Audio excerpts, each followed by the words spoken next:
Hello everyone, triple a bright academy के YouTube channel पर आप सभी का स्वागत है। आज हम फिर से इंपॉर्टेंट करंट अफेयर करेंगे जो कि 22 सितंबर से लेके 28 सितंबर 2024 के हैं। तो आई होप आपने पुराने वाले करंट अफेयर ज़रूर देखे होंगे और उसके बाद ये जो क्वेश्चन आपके पास इंपॉर्टेंट आते हैं, जो प्रीवियस वीक रिविजन क्वेश्चन हैं, 8 क्वेश्चन है आपके पास। इस बार आपके पास ऑप्शंस भी हैं और आप पूरी कोशिश करेंगे कि इनका सही आंसर आप हमें दें, ठीक है। तो आप कॉमेंट सेक्शन पर इसका आंसर देंगे और हम स्टार्ट करेंगे। पहला इंपॉर्टेंट सेक्शन कौन सा वाला आता है हमेशा हमारे पास? इंपॉर्टेंट सेक्शन पहला वाला, appointment and persons in news, ठीक है। तो चलिए इसके बारे में डिटेल में शुरू करते हैं और पहला इंपॉर्टेंट करंट अफेयर किसके बारे में बात करता है इसके बारे में समझना शुरू करते हैं, ठीक है। चलिए पहला इंपॉर्टेंट करंट अफेयर कहता है बच्चे, आप सबने अभी न्यूज़ सुनी होगी कि अरविंद केजरीवाल को बेल दी गई थी, अगर आपको याद हो। और बेल मिलने के बाद, अगर आपने अच्छे से करंट अफेयर अगर आपने न्यूज़ देखी होगी तो बेल मिलने के बाद उन्होंने 17 सितंबर के आसपास ये 17 नहीं, उससे पहले अनाउंसमेंट कर दिया था कि मैं रिजाइन देने वाला हूं और जब तक फिर मेरी जनता मुझे दोबारा चुनकर सीएम नहीं बनाती है तब तक मैं सीएम यहाँ पर नहीं बनूंगा, ठीक है। तो ये सब बातें चल रही थी। अब ये बेटा पॉलिटिकल एजेंडाज हैं, इसके पीछे हम नहीं जाएंगे। हम यहाँ पर अपने करंट अफेयर के पर्सपेक्टिव से देखेंगे कि क्या क्वेश्चन हमारे पास बन सकता है, ठीक है। चलिए देखिए बच्चा, क्या क्वेश्चन बन सकता है। पहला निकालते हैं यहाँ से क्वेश्चन और देखते हैं कि क्या क्या चीज़ें हैं, ठीक है। अब इसको तो पढ़ते हैं, इसी को पढ़ते हैं पहले। देखिए क्या कहता है आतिशी मरलेना सिंह की अगर हम बात करें, ये सीनियर लीडर हैं किसकी? आम आदमी पार्टी की। पहला क्वेश्चन और इंपॉर्टेंट क्वेश्चन बन जाएगा बच्चे कि आम आदमी पार्टी कब बनी है। तो पहला क्वेश्चन बनता है, ये पार्टी बनी थी 26 नवंबर 2012 को। कब बनी थी बच्चा? 2012 को। आप सबको पता है कि 2011 में एंटी करप्शन बिल वो चल रहा था, उस समय पे बहुत न्यूज़ में था। एनडीए बोलने का मतलब है इंडियन नेशनल कांग्रेस, उस समय पे बहुत पीक पे थी। अगर हम बात करें उस टाइम पीरियड की बात आपको देखने को मिलती है और उसी टाइम पीरियड पे एक पार्टी बनकर आती है जिसका नाम क्या था? आम आदमी पार्टी। सिंबल क्या दिखता है हमें इसका? तो आप याद रखेंगे क्या सिंबल है इसका? ब्रूम, मतलब झाड़ू आप याद रखेंगे। और एक क्वेश्चन आप मुझे बताएंगे कि क्या इस पार्टी को नेशनल पार्टी का दर्जा मिला है? ध्यान देंगे, क्या इस पार्टी को नेशनल पार्टी का दर्जा मिला है? क्या अभी पिछले साल ही तो नहीं मिला है? आप मुझे बताएंगे कि क्या इस पार्टी को नेशनल पार्टी का दर्जा मिल चुका है या नहीं मिला हुआ है, ठीक है। अब देखते हैं क्वेश्चन अगला। कहता है took oath as 8th CM of the NCT of Delhi. बड़ा इंपॉर्टेंट फैक्ट बन गया। कौन से नंबर की सीएम बनी है बेटा? तो 8वें नंबर की सीएम बनी है। ये आपको यहां पर याद रखना है, ठीक है। जब भी बच्चा कोई सीएम बनता है उसे कौन अपॉइंट करता है? याद करिए, आर्टिकल नंबर 164 कहता है हमारे पास इंडियन कॉन्स्टिट्यूशन का कि जो सीएम होगा shall be appointed by the governor, ठीक है। कौन अपॉइंट करता है बच्चे से? तो आपको याद रखना है कौन अपॉइंट करता है? गवर्नर। ये आपको यहां पर क्लियर रखना है, ठीक है। क्लियर है आपके पास ये वाला? कौन अपॉइंट करता है? गवर्नर। अब यहां पर देखिए बेटा क्या लाइन लिखी है। कहता है इनको अपॉइंट किसने करा है? तो यहां पे क्वेश्चन बन गया आपके पास, प्रेसिडेंट ने अपॉइंट कराया। और क्या नाम है हमारी प्रेसिडेंट का? द्रौपदी मुर्मू। कौन से आर्टिकल के अंदर? तो आर्टिकल कौन सा आपको देखने को मिलता है यहाँ पे? 239। ये आपने यहाँ पर याद रखना है। अगला कहता है बच्चे यहाँ पर इन्हें ओथ दिलाने वाले कौन हुए? तो इनको ओथ दिलाने वाले लेफ्टिनेंट गवर्नर हुए, जिनका नाम क्या आता है? विनय कुमार सक्सेना। याद रखेंगे आप। और उसके अलावा अब ये oath of office and secrecy क्या है? तो आप सबको पता है कि एज अ सीएम या एज अ पीएम हमारे जो कौन होते हैं, नेता लोग होते हैं, वो जो एज अ पीएम और एज अ सीएम वो एक ऑफिस ऑफ सीक्रेसी की ओथ लेते हैं, ठीक है। मतलब ऐसे बहुत सारे मुद्दे होते हैं बेटा जो हमें नहीं बताए जा सकते हैं, ठीक है। हमें आपको नहीं बताए जा सकते हैं, उसके लिए आप सीक्रेसी वर्ड यहाँ पर यूज कर सकते हैं। अगला पॉइंट कहता है बच्चे यहाँ पर कहाँ पर हुआ इनकी ओथ सेरेमनी? तो राजनिवास। और ये कहाँ पर आता है? नई दिल्ली में। अगला कहता है बच्चे आतिशी जो है वो 3rd वुमेन सीएम बन चुकी हैं किसकी? दिल्ली की। याद रखना है आपने। पहली कौन थी? तो शीला दीक्षित। याद रखेंगे आप। और सेकेंड कौन थी? तो आप याद रखेंगे सुषमा स्वराज। ये आपने यहां पर क्लियर रखना है, ठीक है। तो शीला दीक्षित, उसके बाद सुषमा स्वराज, और अब कौन आती है आपके पास? आतिशी। तो इतना सा आपको यहां पर याद रखना है, ठीक है। ये आपने यहां पर बहुत क्लियर रखना है, कोई बारी बात नहीं है इसमें, ठीक है। चलिए अब इसके साथ जुड़ने वाले फैक्ट के बारे में डिटेल में बात करते हैं और समझते हैं कि क्या फैक्ट इस करंट अफेयर के साथ हमारे पास ऐड हो सकता है। ठीक है, चलिए तो देख लेते हैं और क्या क्या चीज़ें इसके साथ ऐड हो सकती हैं उनके बारे में भी डिटेल में बात कर लेते हैं। ठीक है, देखिए बच्चा, पहला और बहुत बेसिक से समझते हैं कि जब हम यूटी की बात करते हैं तो हम क्या बात कर रहे हैं। ठीक है, ध्यान दीजिएगा, आपको समझ में आ जाएगा। देखिए पहला क्वेश्चन समझते हैं, आर्टिकल नंबर 1। अगर आपने बहुत डिटेल में पॉलिटी को अच्छे से पढ़ा होगा तो आपने सुना होगा बच्चे, आर्टिकल नंबर 1 टेरिटरीज को डिफाइन करता है। ठीक है, किसको डिफाइन करता है बच्चा? तो टेरिटरीज को डिफाइन करता है। टेरिटरीज मतलब अगर नॉर्मल भाषा में बोला जाए, लेमन की भाषा में बोला जाए तो एरिया को क्या बताता है? यहाँ पर एरिया को बता रहा है। ठीक है, जो भारत की टेरिटरीज हैं, या फिर ऐसा आप लिख सकते हैं टेरिटरीज ऑफ इंडिया को ये क्या करता है बच्चे? डिफाइन करता है। ठीक है, देखते हैं कौन कौन सी टेरिटरीज आती है, पहला समझते हैं बच्चा। ठीक है, पहला आपको समझना है, पहली आती है टेरिटरीज ऑफ, पूरा नहीं लिख रही हूँ, देख लेंगे आप इसे, टेरिटरीज ऑफ स्टेट्स आता है। फिर उसके अलावा आती है एक आपके पास यूनियन टेरिटरीज, ध्यान देंगे आप यहाँ पर। और उसके अलावा तीसरी कौन सी टेरिटरीज आती है बच्चा? Territories that may be acquired by, ठीक है ध्यान रखेंगे, that may be acquired by government of India, that may be acquired by government of India at any time. ठीक है, ये आपको यहाँ पर 3 टेरिटरीज के बारे में पता होना चाहिए। ठीक है, अब ये जो टेरिटरीज ऑफ द स्टेट है, ये तो क्लियर हो रहा है, स्टेट की बात कर रहा है। जब आप यूनियन टेरिटरीज की बात कर रहे हैं तो कौन सी आ रही है अपने पास? वो टेरिटरीज जिनको कौन डायरेक्टली कंट्रोल करता है या एडमिनिस्ट्रेशन करता है।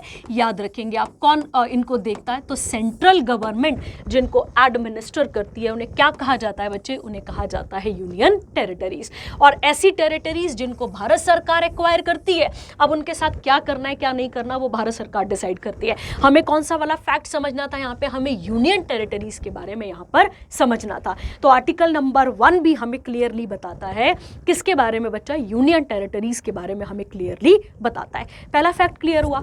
अब समझते हैं बच्चा, यहाँ से थोड़ा सा और बैकग्राउंड तैयार करते हैं कि क्या कहानी रही होगी, कैसे बनती होंगी यूनियन टेरिटरीज। तो थोड़ा सा अगर आप बैकग्राउंड पे जाएंगे बच्चा, तो जब हमारे पास ब्रिटिशर्स थे, मैं रिपीट कर रही हूं, जब हमारे पास बच्चा ब्रिटिशर्स थे तो ब्रिटिशर्स ने क्या करा था? ब्रिटिशर्स ने एक्चुअली में कुछ एरियाज को क्या बनाया था अपने पास? यहाँ पे शेड्यूल्ड एरियाज कह सकते हैं आप, उन्हें बनाया था। और कब की हम बात कर रहे हैं? ये हम बात कर रहे हैं 1874 की। तो 1874 के आसपास उन्होंने क्या बनाया होगा? कुछ एरियाज को, भारत के कुछ एरियाज को क्या नाम दिया होगा? शेड्यूल्ड डिस्ट्रिक्ट भी कह सकते हो या शेड्यूल्ड एरियाज उनको नाम दिया होगा। ठीक है, याद रखना है, यही धीरे धीरे क्या बनी? यही धीरे धीरे क्या बन गई? चीफ कमिश्नर प्रोविंस बन गई। ध्यान देंगे, यही धीरे धीरे क्या बन गई अपने पास? चीफ कमिश्नर प्रोविंस बन गई, याद रखना है आपने। और इन्हीं चीफ कमिश्नर प्रोविंस को ध्यान देंगे आप यहाँ पे, जैसे कि अगर जो बच्चा हिमाचल जी के पढ़ता होगा वो पढ़ता है कि Himachal Pradesh chief commissioner province था। बेटा नाम से क्लियर हो रहा है, प्रोविंस का मतलब होता है एरिया या स्टेट आप कह सकते हैं। और चीफ कमिश्नर कौन हो गया? वहां पे हेड करने वाला या उस टेरिटरी को रेगुलेट करने वाला, एडमिनिस्टर करने वाला। ठीक है, इसी चीफ कमिश्नर प्रोविंस को बच्चे आप याद रखेंगे, इसी को बाद में जब कॉन्स्टिट्यूशन बनता है 1950 के आसपास, तो इन्हीं को पार्ट नंबर सी और पार्ट नंबर डी के अंदर इंसर्ट किया जाता है। मैं रिपीट कर रही हूं, पहले क्या बनाया जाएगा बच्चे? पहले बनाए गए होंगे शेड्यूल्ड डिस्ट्रिक्ट्स, जो कि कब बने थे? 1874 के आसपास। फिर उन्हीं को क्या बनाया गया? Chief commissioner province. उन्हीं को पार्ट सी और पार्ट डी में डाला गया कॉन्स्टिट्यूशन बनने के बाद, क्योंकि 1950 तक तो संविधान बन चुका है ना यार। उसके बाद आपने याद रखना है, फिर आता है 7th कॉन्स्टिट्यूशनल अमेंडमेंट एक्ट। कब का बच्चे? 1956 का, जिसमें ये जो जितने भी एरियाज थे, इन एरियाज को क्या कर दिया गया था? इन एरियाज को यूटी घोषित कर दिया गया था। आगे बात समझ में? और इसमें से कुछ ऐसी यूटी भी रही जो बाद में क्या बन गई थी? स्टेटहुड। क्या बन चुकी थी? स्टेटहुड बन चुकी थी बाद में, मतलब उनको स्टेटहुड का दर्जा मिल चुका था। इसका एग्जाम्पल आप देख सकते हैं, हिमाचल प्रदेश आपके पास एग्जाम्पल है, इसका एग्जाम्पल मिजोरम आपको मिलता है, त्रिपुरा आपको मिलता है, मणिपुर आपको मिलता है, जो पहले यूटी रहे और बाद में आपके पास क्या बन जाते हैं? स्टेट बन जाते हैं। आई थिंक आपको यहाँ तक बात समझ में आ गई। तो आपको समझना है कि अभी का कंसेप्ट नहीं है, ये एक्चुअली ब्रिटिशर्स का कंसेप्ट रहा होगा, जिसको बाद में हमने किस में डाल दिया होगा बच्चे, यूनियन टेरिटरीज के लिस्ट के अंदर डाला गया होगा। आई थिंक आपको समझ में आ गया। अभी एट प्रेजेंट कितनी यूटीज हैं अपने पास, तो हमें याद रखना है एट प्रेजेंट कितनी यूटीज हैं अपने पास, 8 हैं, ये आपको यहाँ पर क्लियर रखना है, ठीक है। 2 न्यूली क्रिएटेड है अपने पास, 2019 में बनी है जम्मू कश्मीर, और कौन सी बनी है, लद्दाख, ठीक है। ये आपको यहाँ पर क्लियर रखना है, ठीक है बेटा, समझ में आ गया आपके पास यहाँ तक। चलिए आगे बढ़ते हैं इसके बाद, और अगला इसके साथ 1-2 फैक्ट और सीख लेते हैं ताकि हमें समझ में आ जाए क्या बात की जा रही है, ठीक है। चलिए देखो बच्चे, जब भी कभी अगर हमसे पूछा जाए, जब भी अगर यूटी के एडमिनिस्ट्रेशन को लेकर कोई बात करनी होगी, तो आप याद रखेंगे जो ये लिखा है आर्टिकल नंबर 239 से लेके 241 किसके बारे में बात करता है, तो ये बात करता है किसके बारे में, यूटी के एडमिनिस्ट्रेशन के बारे में बात करता है। किसके बारे में बात करता है बच्चे, यूटी के एडमिनिस्ट्रेशन के बारे में बात करता है। उसके अलावा हम एक फैक्ट और सीख सकते हैं बच्चा, जो हमारा 69th अमेंडमेंट था, ध्यान देंगे आप, जो हमारे इंडियन कॉन्स्टिट्यूशन का 69th कॉन्स्टिट्यूशनल अमेंडमेंट एक्ट था, इसी ने दिल्ली को क्या बनाया था बच्चे, तो आपको याद रखेंगे दिल्ली का नाम चेंज करा था, और क्या नाम रखा गया था, नेशनल कैपिटल टेरिटरी। अगर आपने अभी करंट अफेयर अच्छे से पढ़ा होगा तो ऊपर देखिए लिखा हुआ है नेशनल कैपिटल टेरिटरी बनाया गया होगा इसको। और साथ ही आपने याद रखना है ऐसी यूटी ये बनाई गई थी जिसके पास अपनी खुद की क्या होगी बच्चा, इसकी अपने पास खुद की विधान सभा होगी, ठीक है, और जिसको हम मोटी मोटी भाषा में क्या कह देते हैं, लेजिस्लेटिव असेंबली भी कह देते हैं, ठीक है, याद रखना है। और ये कब की बात कर रहे हैं हम ये बात कर रहे हैं 1991 की, ठीक है। एक और बात, दिल्ली ऐसी यूटी है, ध्यान रखेंगे आप, दिल्ली एक ऐसी यूटी है जिसके पास अपना खुद का हाई कोर्ट भी है, तो ये भी आपने यहाँ पर याद रखना है, ठीक है। दिल्ली ऐसी यूटी है जिसके पास अपना खुद का हाई कोर्ट भी आपको देखने को मिलता है, ठीक है। तो आई होप आपको पहला इंपॉर्टेंट करंट अफेयर समझ में आ चुका होगा, जो कि किसके बारे में बात करता था, जो कि बात कर रहा था कि किस प्रकार अभी किसे अपॉइंट किया गया है, आतिशी को अपॉइंट किया गया था, ठीक है। चलिए अगला देखते हैं और अगला करंट अफेयर बात करते हैं। अगला कहता है बच्चे 9th प्रेसिडेंट ऑफ श्रीलंका, पहला क्वेश्चन निकालते हैं, ठीक है। पहला क्वेश्चन, अगर हम और श्रीलंका की बात करें, हम बोलने का मतलब है इंडिया और श्रीलंका की बात करें, तो इंडिया और श्रीलंका कल्चरली भी एक दूसरे के साथ एसोसिएटेड है। क्यों? क्योंकि बुद्धिज्म कहाँ से कहाँ बाहर गया था, इंडिया से बाहर, श्रीलंका हमारे ही राजे इसको लेकर गए हैं, ठीक है। उसके अलावा अगर हम डिफेंस की बात करते हैं तो हमारी इनके साथ एक एक्सरसाइज है, क्या नाम है उसका, उसका नाम है मित्र शक्ति। और ध्यान रखना है कैसी एक्सरसाइज है बेटा, ये हमारे पास मिलिट्री एक्सरसाइज है, आपने याद रखना है। उसके अलावा एक एक्सरसाइज और आती है जिसका नाम क्या है बच्चे, स्लीनेक्स, याद रखेंगे आप। और ये कौन सी एक्सरसाइज है, नेवल एक्सरसाइज है, ये आपको यहाँ पर क्लियर रखना है, ठीक है।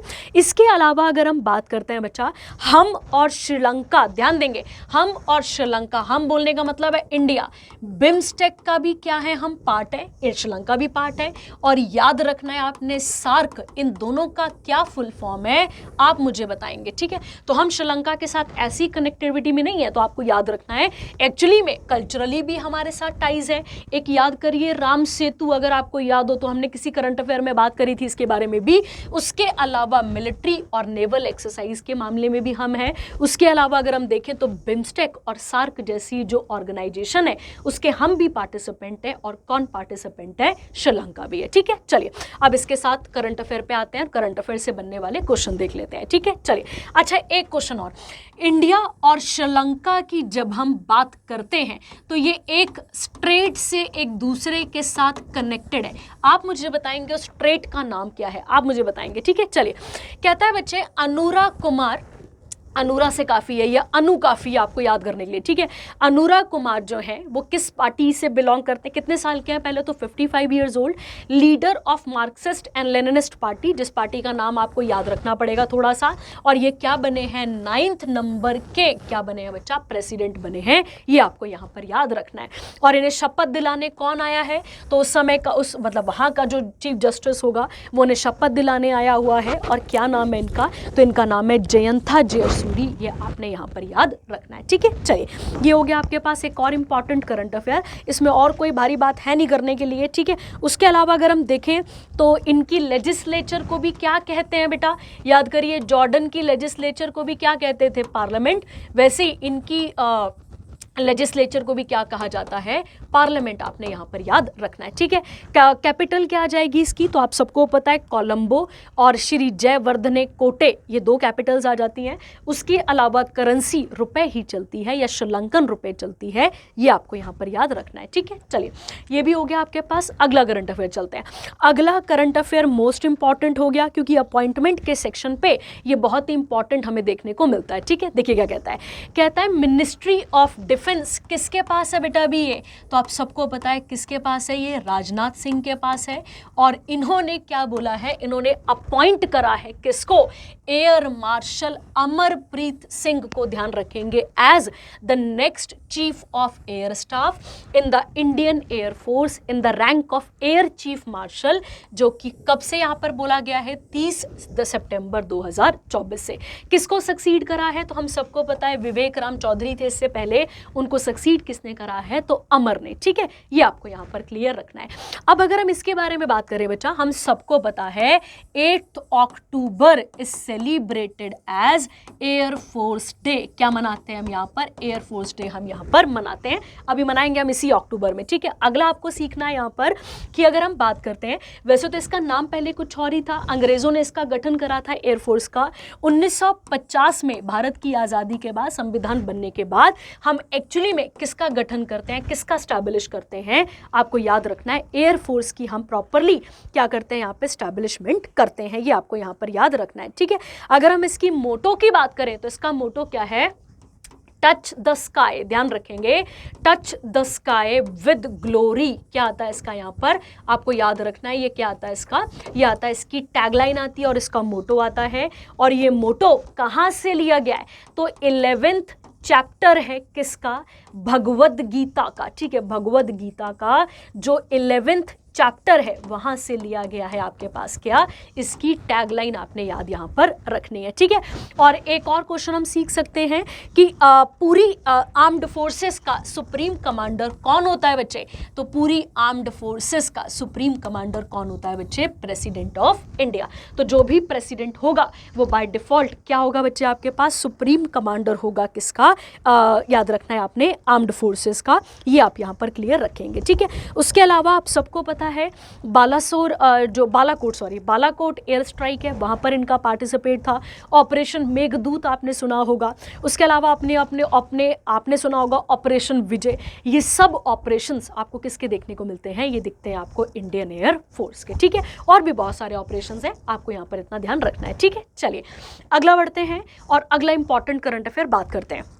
अगला कहता है बच्चे, दो ऑर्गेनाइजेशन कह लो या दो आप ऑर्गेनाइजेशन कह सकते हैं या इंस्टीट्यूट आप कह सकते हैं, इनके डायरेक्टर्स को अपॉइंट किया गया है। ध्यान देंगे और ध्यान से समझते हैं। कहता है जो अपॉइंटमेंट कमेटी है किसकी बच्चा, कैबिनेट की, उसने अप्रूव कर दिया है senior Indian police service officer, क्या नाम है इनका, आलोक रंजन किसके यहाँ पर डायरेक्टर बने हैं, तो एनसीआरबी किसके बने हैं बच्चा, एनसीआरबी आपने याद रखना है। ठीक है, एनसीआरबी की अगर हम बात करें तो ये कब बना था, 1986 में इसका गठन किया गया था। ठीक है, तो एनसीआरबी कब बना है बच्चे, तो आप याद रखेंगे 1986 में बना था। और याद रखना है आपने कौन सी कमेटी की रिकमेंडेशन से, तो एक नाम याद रखना है आपने, टंडन। ठीक है, एक आप याद रखेंगे टंडन कमेटी। उसके अलावा अगर हम बात करें तो होम अफेयर्स का एक टास्क फोर्स था, याद रखना है आपने, होम अफेयर्स का टास्क फोर्स था। ध्यान रखना है बच्चे, ये सब कमेटीज आपको पता होनी चाहिए, टास्क फोर्स का इनके साथ। और एक आपने याद रखना है किसके साथ इन्होंने काम करा था, एक याद रखना है नेशनल पुलिस कमीशन, यहाँ पे लिख देती हूँ मैं, नेशनल पुलिस कमीशन आपने याद रखना है। इन सब की रिकमेंडेशन से क्या बनाया गया था बच्चे? एनसीआरबी को बनाया गया था। अब आपके दिमाग में क्वेश्चन आना चाहिए कि एनसीआरबी काम क्या करता है? एनसीआरबी बच्चे एक्चुअली में अगर आप नाम से नोटिस करें तो नेशनल क्राइम रिकॉर्ड ब्यूरो है। मतलब एक ऐसी इंस्टीट्यूशन, ये एक ऐसा ग्रुप है बच्चे जिसमें डाटा मेंटेन किया जाता है किसका? क्राइम का और क्रिमिनल्स का, या उनके द्वारा किए गए क्राइम्स का, ताकि उनके पैटर्न को समझा जा सके। मतलब जो टाइप ऑफ क्राइम है बेटा उसे समझा जा सके और उसके लिए उसको और ना आगे बढ़ाया जा सके, या उससे और क्रूरता ना दिखाई जाए, उसे कंट्रोल करने के लिए या उसे मेंटेन करने के लिए ये डेटा क्या किया जाता है? रिकॉर्ड किया जाता है। और उसी के बेसिस पे फिर क्या बनते हैं? हमारे पास लॉज बनते हैं। ये आपको यहाँ पर क्लियर रखना है, ठीक है? ये क्लियर हो गया। सेकंड समझते हैं बच्चा। सेकंड किसके बने हैं? तो आप याद रखेंगे अमित गर्ग बने हैं। किसके डायरेक्टर? तो आपने याद रखना है डायरेक्टर ऑफ हैदराबाद बेस्ड। पहला क्वेश्चन अगर आप देखेंगे SVPNPA के हेडक्वार्टर कहां पर है? तो हैदराबाद में निकल गया। और इसका पूरा नाम है सरदार वल्लभ भाई पटेल नेशनल पुलिस एकेडमी, आपने याद रखना है। जिसकी अगर हम बात करें, जो कि स्टैब्लिश हुई थी central police training at mount Abu. ध्यान रखना है माउंट आबू कौन सी रेंज पे आता है? तो रेंज आपको याद रखनी है, वैसे सॉरी चोटी का नाम क्या आता है? गुरु शिखर याद रखेंगे आप। और गुरु शिखर पीक किसकी है? पीक मतलब चोटी किसकी है? तो आप याद रखेंगे अरावली रेंज की। किसकी है बेटा? अरावली रेंज की, ठीक है? आपको एक क्वेश्चन सिखा देते हैं यहाँ से, कई बार पेपर में आया हुआ क्वेश्चन है कि माउंट आबू में एक बहुत फेमस टेम्पल है, मैं क्लासेस में करवा चुकी हूँ। टेम्पल का नाम है दिलवारा टेम्पल। कौन सा टेम्पल है बच्चे? Dilwara. And it is associated with Jainism. किसके साथ एसोसिएटेड है? जैनिज्म के साथ एसोसिएटेड है, ठीक है? चलिए तो फैक्ट हो गया। अगला कहता है बच्चे अगर हम इस इंस्टीट्यूशन की बात करें तो इसमें जितने भी आईपीएस ऑफिसर्स होते हैं जो यूपीएससी का एग्जाम क्वालिफाई करने के बाद अपॉइंट होते हैं आईपीएस, उनको क्या दिया जाता है? यहाँ पे ट्रेनिंग दी जाती है, फिर उनको कोई स्टेट एलोकेट किया जाता है। कहाँ पर किया जाता है बच्चे? सरदार वल्लभ भाई पटेल नेशनल पुलिस एकेडमी, जिसका हेडक्वार्टर कहाँ पर है बच्चे? तो आप याद रखेंगे हैदराबाद में है, ठीक है? क्लियर हो गया। और एक और बात, सरदार वल्लभ भाई पटेल को अगर आपको याद हो तो फादर ऑफ कह सकते हैं, या फिर आप ऐसा कह सकते हैं जो मॉडर्न इंडियन सिविल सर्विसेज है उनका जनक या उसका फाउंडर कह सकते हैं। किसे कहा जाता है? सरदार वल्लभ भाई पटेल को कहा जाता है, ठीक है? ये भी आपने यहाँ पे याद रखना है। आप मुझे बताएंगे एक्चुअली में सिविल सर्विसेज डे हम कब मनाते हैं, ठीक है? आपके पास क्वेश्चन है सिविल सर्विसेज डे हम कब सेलिब्रेट करते हैं, आप हमें ये बताएंगे, ठीक है? चलिए ये हो गया आपके पास। अगला देखते हैं अगला करंट अफेयर क्या कहता है। अगला कहता है बच्चे 16th PM ऑफ श्रीलंका। तो कोई ज़्यादा भारी न्यूज़ नहीं है, वहाँ प्रेसिडेंट अपॉइंट हुए। यहाँ पे अनु जो थे वो प्रेसिडेंट याद रख लो, और हरिणी जो है वो क्या बनी है आपके पास? यहाँ पे PM बनी है। कोई भारी बात नहीं है, ठीक है? ये आपने याद रख लेना, ये सीधा फैक्चुअल आप पढ़ लेंगे इसके साथ। अगला बढ़ते हैं और अगला इंपॉर्टेंट देखते हैं। अगला कौन सा सेक्शन आता है बच्चे हमारे पास? नेशनल करंट अफेयर की हम यहाँ पर बात करने जा रहे हैं, और क्या क्या इसके साथ बन सकता है उनके बारे में हम यहाँ पर बात करेंगे, ठीक है? चलिए स्टार्ट करते हैं। पहला इंपॉर्टेंट करंट अफेयर कहता है India become the 6th largest, ध्यान देना है आपने, India become the 6th largest market in MSCI ACWI। अब पहला तो यही खज्जल रहेंगे हम कि भाई इसका मतलब क्या है, क्या है ये सारी चीजें, ठीक है? समझते हैं, एक एक करके पूरी बात कर लेते हैं और देखते हैं, ठीक है? देखिए बच्चा क्या कहता है, Morgan Stanley capital international all country world investable market index. तो पहला तो ये समझ में आया कि जो इतना बड़ा सा नाम है वो एक्चुअली में क्या है, अपने पास एक इंडेक्स है।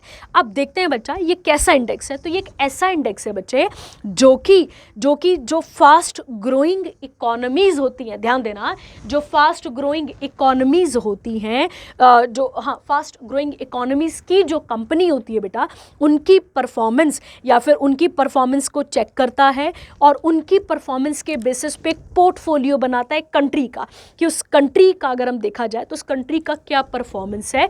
इन सब चीज़ों में इन्वेस्टमेंट हो गया, या अगर हम देखें कि कैसा उसका इकोनॉमिक परफॉर्मेंस है, उसके बारे में ये बात करता है। ठीक है, तो सीधी सीधी बात है, किसके बारे में बात करता है? एक कंट्री की इकोनॉमिक प्रोग्रेस के बारे में या इकोनॉमिक कंडीशन के बारे में ये डिटेल में बात करता है। ठीक है, देखिए कहता है बच्चे यहाँ पर अगर हम बात करें तो ये तो आपको क्लियर हो रहा है, इन्वेस्ट वाला मार्केट ही आ गया कि हमने किसको सरपास कर दिए यहाँ पे? चाइना को। पर हम किससे पीछे हैं? थोड़ा सा हम फ्रांस से थोड़ा सा पीछे हैं। कहता है also for the first time India has surpass China to become largest weighting in the MSCI Emerging Market Investable Market Index। ये आपको यहाँ पर याद रखना है।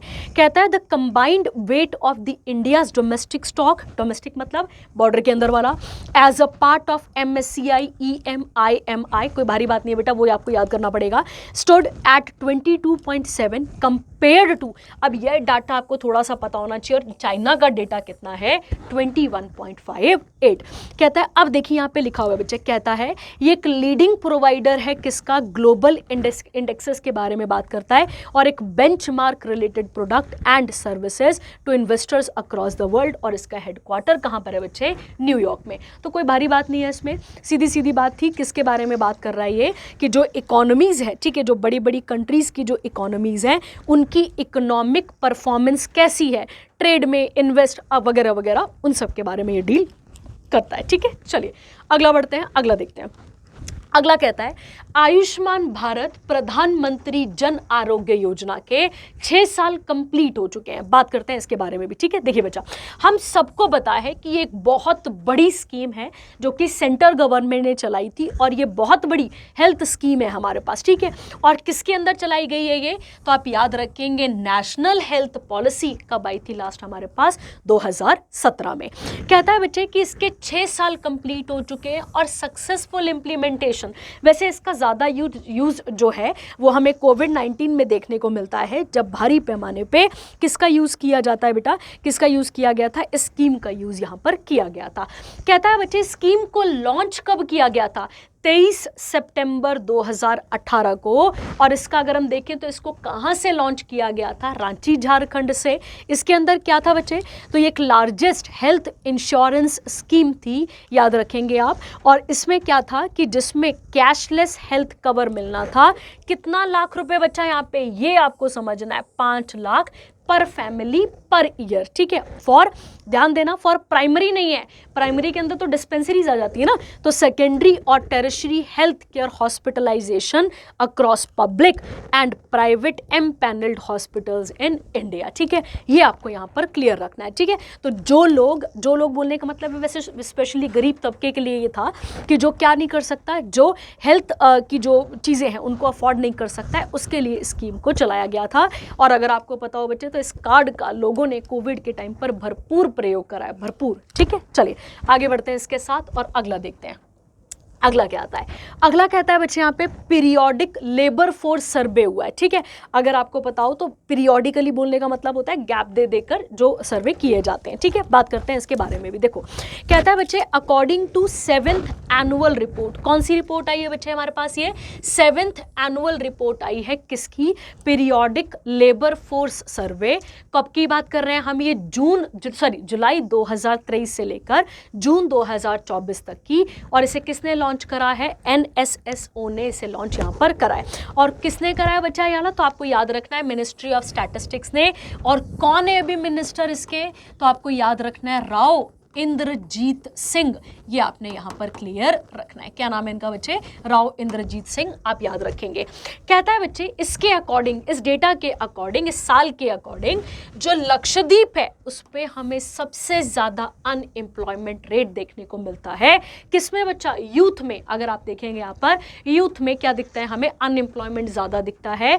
और यूथ की अगर हम बात करते हैं बच्चा तो जो अनएम्प्लॉयमेंट रेट है वो कितना % दिखाया गया है यहाँ पे? 36.2। और अगर हम बात करें which includes 79.7% among the young women और 26.2 किसके प्रति यहाँ पर? Young main. तो इतना डेटा तो नहीं याद रह सकता, पर 36.2 वाला डेटा आपको थोड़ा सा पता होना चाहिए।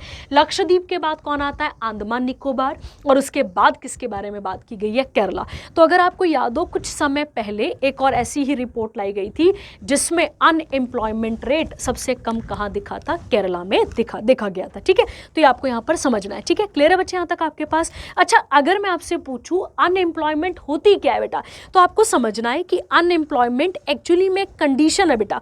अगर आप समझें इस बात को, तो अनएम्प्लॉयमेंट क्या है बच्चे, हमारे पास एक कंडीशन है जिसमें एक व्यक्ति काम करने के लिए तो सक्षम है पर काम कर नहीं पा रहा है। क्यों? क्योंकि उसे काम नहीं मिल रहा है। ठीक है, आप दिहाड़ी भी ठीक है, सब कुछ ठीक है, सब कुछ मिल रहा है, ठीक है, पर सब कुछ है बोलने का मतलब है, पर वो काम नहीं कर पा रहा है क्योंकि काम मिल ही नहीं रहा है प्रॉपर तरीके से। उसे आप क्या कहेंगे यहाँ पे? अनएम्प्लॉयमेंट रेट उसे आप कहेंगे। ठीक है, और दूसरी बात ये भी आपको समझना है बच्चे कि जो अनएम्प्लॉयमेंट रेट है उसका बढ़ने का कारण क्या है? उसके बढ़ने का कारण है पॉपुलेशन प्रेशर। ठीक है, क्योंकि जिस हिसाब से पॉपुलेशन बढ़ रही है ज़मीन तो उतनी रहेगी ना बेटा, ज़मीन को थोड़ी कुछ चेंज कर सकते हैं, ये आपको यहाँ पर समझना है। ठीक है, ये हो गया आपके पास क्लियर। इसके अलावा अगर हम बात करें बच्चा, इसके अलावा अगर हम बात करते हैं यहाँ पे, अभी एक और रह गया, इसके बाद एक सेक्शन और है। हाँ, एक सेक्शन और कहता है the national average for youth unemployment कितनी बताई गई है बच्चा? नेशनल एवरेज निकाली जाए तो 10.2% याद रखेंगे आप, और अगर हम फीमेल की बात करें तो 11% एज कंपेयर टू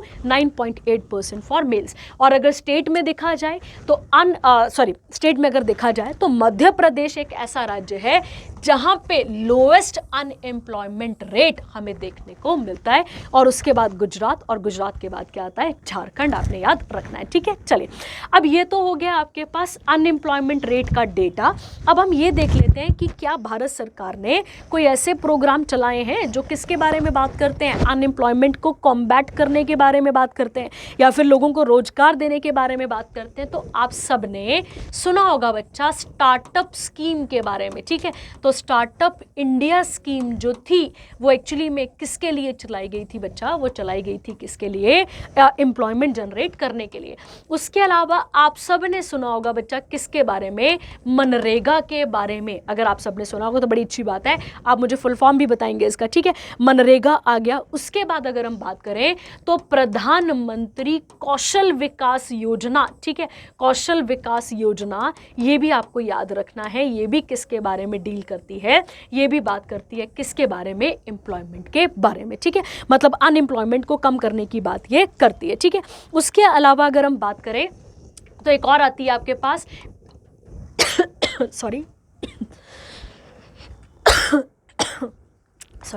एक आती है आपके पास यहाँ पे जिसका नाम आता है पीएम दक्ष। ठीक है, इसका फुल फॉर्म क्या है आप मुझे बताएंगे? पीएम दक्ष का फुल फॉर्म क्या आता है आप मुझे बताएंगे। ठीक है, चलिए एक सेकंड दीजिएगा।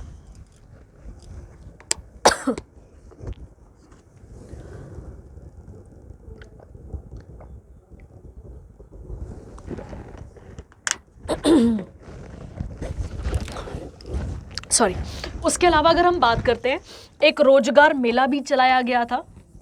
ठीक है, जिसमें मतलब सीधी सीधी बात है, जिसमें एम्प्लॉयमेंट को जनरेट करने की बात की गई थी। ठीक है, ये आपको पता होना चाहिए। और पीएम दक्ष का फुल फॉर्म क्या है आप मुझे बताएंगे कि कब चलाई गई और क्या इसका फुल फॉर्म है। ठीक है, चलिए अगला देखते हैं, अगला क्या आता है सॉरी। ठीक है, अगर हम बात करते हैं बच्चा इंडियन एयरलाइंस में एक नई एयरलाइन ऐड हुई है जिसका नाम क्या आता है बच्चे? शंख एयर। ठीक है, आपने याद रखना है क्या नाम आता है इसका? शंख एयर याद रखेंगे आप। और ये कैसी है? प्राइवेट लिमिटेड है। इसको एनओसी मिल चुका है किससे बच्चा? तो आपको याद रखना है किससे मिल चुका है? Ministry of civil aviation. और कितने सालों के लिए? तो आप याद रखेंगे। अगर हम बात करें मिनिस्टर कौन है तो आपको पता होगा के राम मोहन, ठीक है, नायडू करके इनका नाम आता है, ये आपने याद रखना है। ये कौन है भी अपने पास? एविएशन मिनिस्टर हैं, याद रखेंगे आप। और शंख एयर की अगर हम बात करते हैं तो ये पहली शेड्यूल्ड एयरलाइन होगी जिसको कहाँ से लॉन्च किया जाएगा? यूपी से। और याद रखना है बट अभी भी इसको डीसीजीए से क्या मिलना मतलब क्या नहीं मिला है अभी? क्लियरेंस नहीं मिला है, उसको मिलने की वेट की जा रही है। जैसे ये मिल जाता है उसके बाद ये हमारी एक इंपॉर्टेंट एयरलाइन बन जाएगी। क्या नाम होगा बेटा इसका? शंख एयर, आपने याद रखना है। शंख एयर जो है वो जितने भी हाईली पॉपुलेटेड एरियाज़ हैं या जो सिटीज़ हैं, जो मेजर सिटीज़ हैं, उनको कनेक्ट करेगी ताकि लोगों का जो आवागमन है, जो प्रेशर है रेलवेज़ के ऊपर, बाकी ट्रांसपोर्टेशंस के ऊपर, उसको कम किया जा सके। उसके अलावा अगर हम बात करें तो India is currently the third largest domestic aviation market globally, याद रखेंगे आप, और recording 15% year on year increase in air passenger traffic, और India handles 376 million passengers in financial year 2024। ठीक है, तो कोई भारी बात नहीं है, सीधी सीधी बात है, डोमेस्टिक एविएशन के लिए हम एक बहुत बड़ा मार्केट बनते जा रहे हैं। ग्लोबली अगर हम बात करें तो हमारे यहाँ जो पैसेंजर रेट है वो क्या करता जा रहा है, बढ़ता जा रहा है, और इंडिया कितना हैंडल करता है, तो आप याद रखेंगे 376 मिलियंस ऑफ पैसेंजर्स को यहाँ पर डील करता है फाइनेंशियल ईयर 2024 के अकॉर्डिंग। ठीक है, चलिए अगली बात कर लेते हैं। FSSAI और ब्राज़ील के मापा ने क्या साइन करा है बच्चे, तो एक MOU साइन करा है, किसको लेकर, ताकि जो फूड है, जो एग्रीकल्चर है, जो फूड और जो एग्रीकल्चर, जो फूड सिक्योरिटी है, उसको क्या किया जा सके, उसको आगे बढ़ाया जा सके। ठीक है, तो कहता है food safety and standard authority of India ने एक MOU साइन करा है, किसके साथ, मिनिस्ट्री ऑफ एग्रीकल्चर और लाइव स्टॉक के साथ, जो कि किसकी है बच्चा, ब्राज़ील की, ताकि हम जो फूड सेफ्टी मेजर्स हैं उनको बढ़ाएं, और जो बायलेटरल कॉपरेशन है इस सेक्टर में, सेक्टर कौन सा वाला बच्चे, प्राइमरी सेक्टर, एग्रीकल्चर सेक्टर, इसको आगे क्या कर सके, इसको और आगे बढ़ा सके। ठीक है, और याद रखना है आपने ये कहाँ पर मतलब इसी के साथ साथ अगर हम देखें तो ये बहुत मतलब इंपॉर्टेंट है, ये भी अगर आप एक बार पढ़ लेंगे तो हो जाएगा काम। ठीक है, चलिए अगला देखते हैं। अगली आती है प्रधानमंत्री जनजातीय उन्नत ग्राम अभियान, वेरी वेरी इंपॉर्टेंट। क्या नाम है बेटा स्कीम का, तो आप याद रखेंगे PM जुग्गा, ये आपने यहाँ पर याद रखना है। किसके बारे में बात करती है बच्चा, ये PM जुग्गा जो है वो किसके बारे में बात करती है, जो जनजातीय लोग हैं उनके बारे में ये बात करती है। ठीक है, चलिए बात करते हैं डिटेल में इसके बारे में भी और एक एक पॉइंट को समझते हैं। ठीक है, देखिए बच्चा, जब भी हम जनजातीय लोगों की बात करते हैं, मतलब हम किसकी बात करने जा रहे हैं, हम बात करने जा रहे हैं किसकी, शेड्यूल्ड ट्राइब्स लोगों की। ठीक है, हम किसकी बात कर रहे हैं यहाँ पे, जो शेड्यूल्ड ट्राइब लोग होते हैं हम उनकी बात करने जा रहे हैं। इनकी पॉपुलेशन की अगर हम बात करें तो पूरे इंडिया की 8.6% ऑफ पॉपुलेशन जो है वो किसकी है बच्चा, तो वो ST को कंट्रीब्यूट करती है। कौन से डेटा के अकॉर्डिंग, तो आपको याद रखना है डेटा कौन सा वाला, 2011 की जो जनगणना हुई थी उसके अकॉर्डिंग। आर्टिकल नंबर हमारे संविधान में भी इनके लिए प्रावधान है, आर्टिकल नंबर 342 किसके बारे में बात करता है, तो वो कहीं ना कहीं किसके बारे में बात करता है, जो STs हैं इनके बारे में बात हमारे पास करता है। ठीक है, अगर हम बात करें इंडिया में सबसे ज्यादा कौन सा ट्राइबल ग्रुप पाया जाता है, तो आप याद रखेंगे भिल, बहुत इंपॉर्टेंट है, भिल ट्राइब बहुत ज्यादा पाई जाती है। और अगर स्टेट कभी आपसे पूछ ले कि कौन से स्टेट में ट्राइबल पॉपुलेशन ज्यादा है, तो आप याद टिक करके आएंगे मध्य प्रदेश, ये भी आपने यहाँ पर याद रखना है। ठीक है, देखते हैं बच्चा इसमें क्या बोला गया है।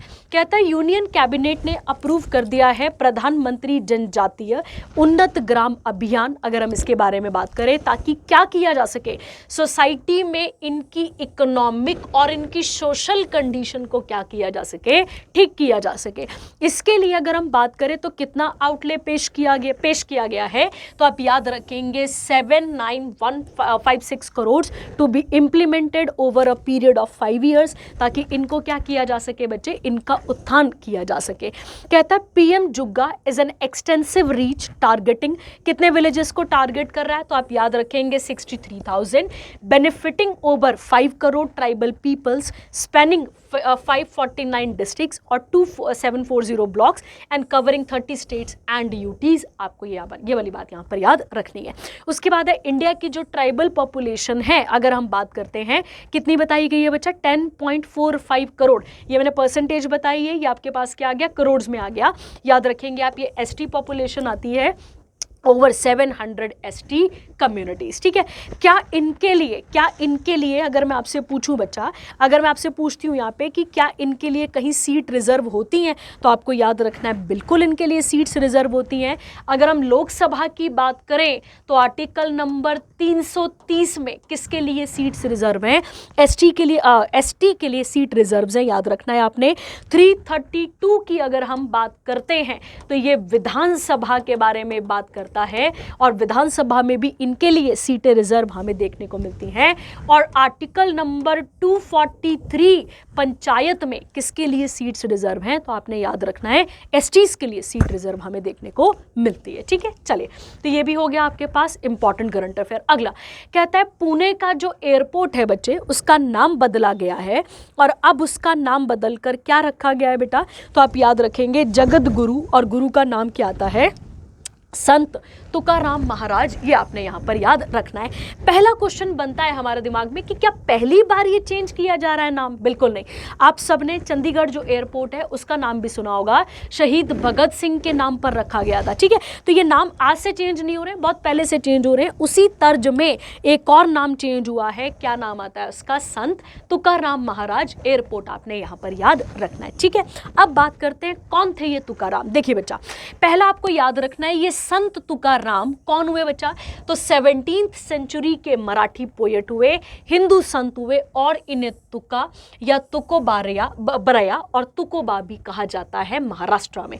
बात करते हैं बच्चा, देखिए आप जब मेडिवल हिस्ट्री पढ़ रहे होंगे तो आप एक चैप्टर पढ़ के जाते हैं जिसका नाम है भक्ति एंड सूफी मूवमेंट। ठीक है, और भक्ति और सूफी मूवमेंट के अंदर ही बड़े बड़े संत लोगों का आवागमन हुआ था भारत में। उसमें से एक कौन थे, महाराष्ट्र वाले एरिया में, क्या नाम था इनका, तुकाराम। क्या नाम था बच्चे इनका, तुकाराम। और ये कंटेम्पररी हैं, ध्यान देना, ये कंटेम्पररी हैं। कंटेम्पररी बोलने का मतलब है एक ही टाइम पीरियड के हैं। ये कंटेम्पररी हैं किसके, तो आप याद रखेंगे छत्रपति शिवाजी महाराज के कंटेम्पररी थे कौन, हमारे तुकाराम। ठीक है, ये आपने यहाँ पर याद रखना है। उसके अलावा अगर हम बात करें बच्चे, तुकाराम से इन्फ्लुएंस्ड भी थे कौन, हमारे छत्रपति शिवाजी महाराज, ये भी आप यहाँ पर याद रखेंगे।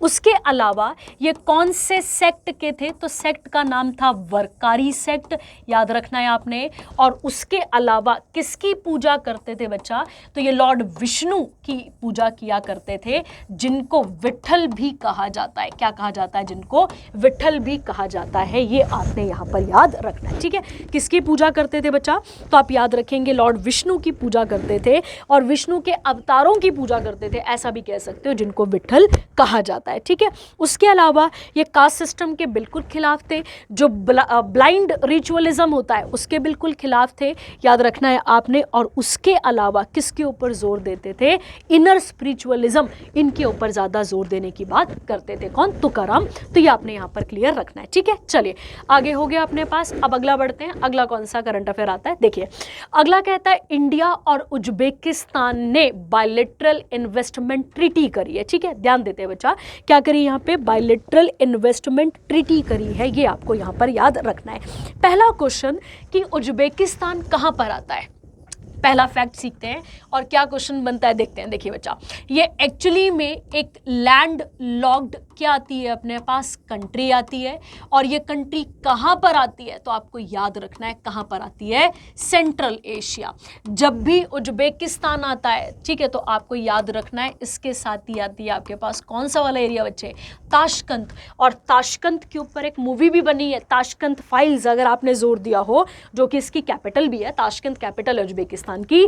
और इसी ताशकंद में हमारे लाल बहादुर शास्त्री जी की क्या हुई थी बच्चा, डेथ हुई थी। ये आपने यहाँ पर याद रखना है, पता है ना सबको, ठीक है, ये आप सबको पता है। ठीक है, ये आप यहाँ पर क्लियर रखेंगे। उसके अलावा अगर हम बात करें इंडिया और उज्बेकिस्तान, इनकी और हमारी एक डस्ट लिंक करके क्या आती है बच्चा, एक मिलिट्री एक्सरसाइज है, ये भी आपको यहाँ पर क्लियर रखना है। ठीक है, क्या नाम आता है इसका, डस्ट लिंक आता है, सॉरी डस्ट लिंक करके क्या आती है अपने पास, एक एक्सरसाइज आती है, ये आपको यहाँ पर याद रखना है। ठीक है, चलिए बात करते हैं क्या बोला गया बच्चे। देखिए कहता है इंडिया और उज्बेकिस्तान ने एक बायलैटरल मतलब होता है आपसी सहमति कह लो यहाँ पर, aimed at boosting investor confidence, किसको बढ़ाने की बात कर रहा है, जो इन्वेस्टर्स हैं उनके कॉन्फिडेंस को बढ़ाने की बात कर रहा है। साथ ही साथ इकोनॉमिक कॉपरेशन बढ़ेगा, आर्थिक चीजों में हमारे सुधार होगा, किनके बीच में, दो नेशंस के बीच में। और इस ट्रीटी को साइन करने कौन गई हैं, हमारी फाइनेंस मिनिस्टर, क्या नाम है इनका, निर्मला सीतारमन।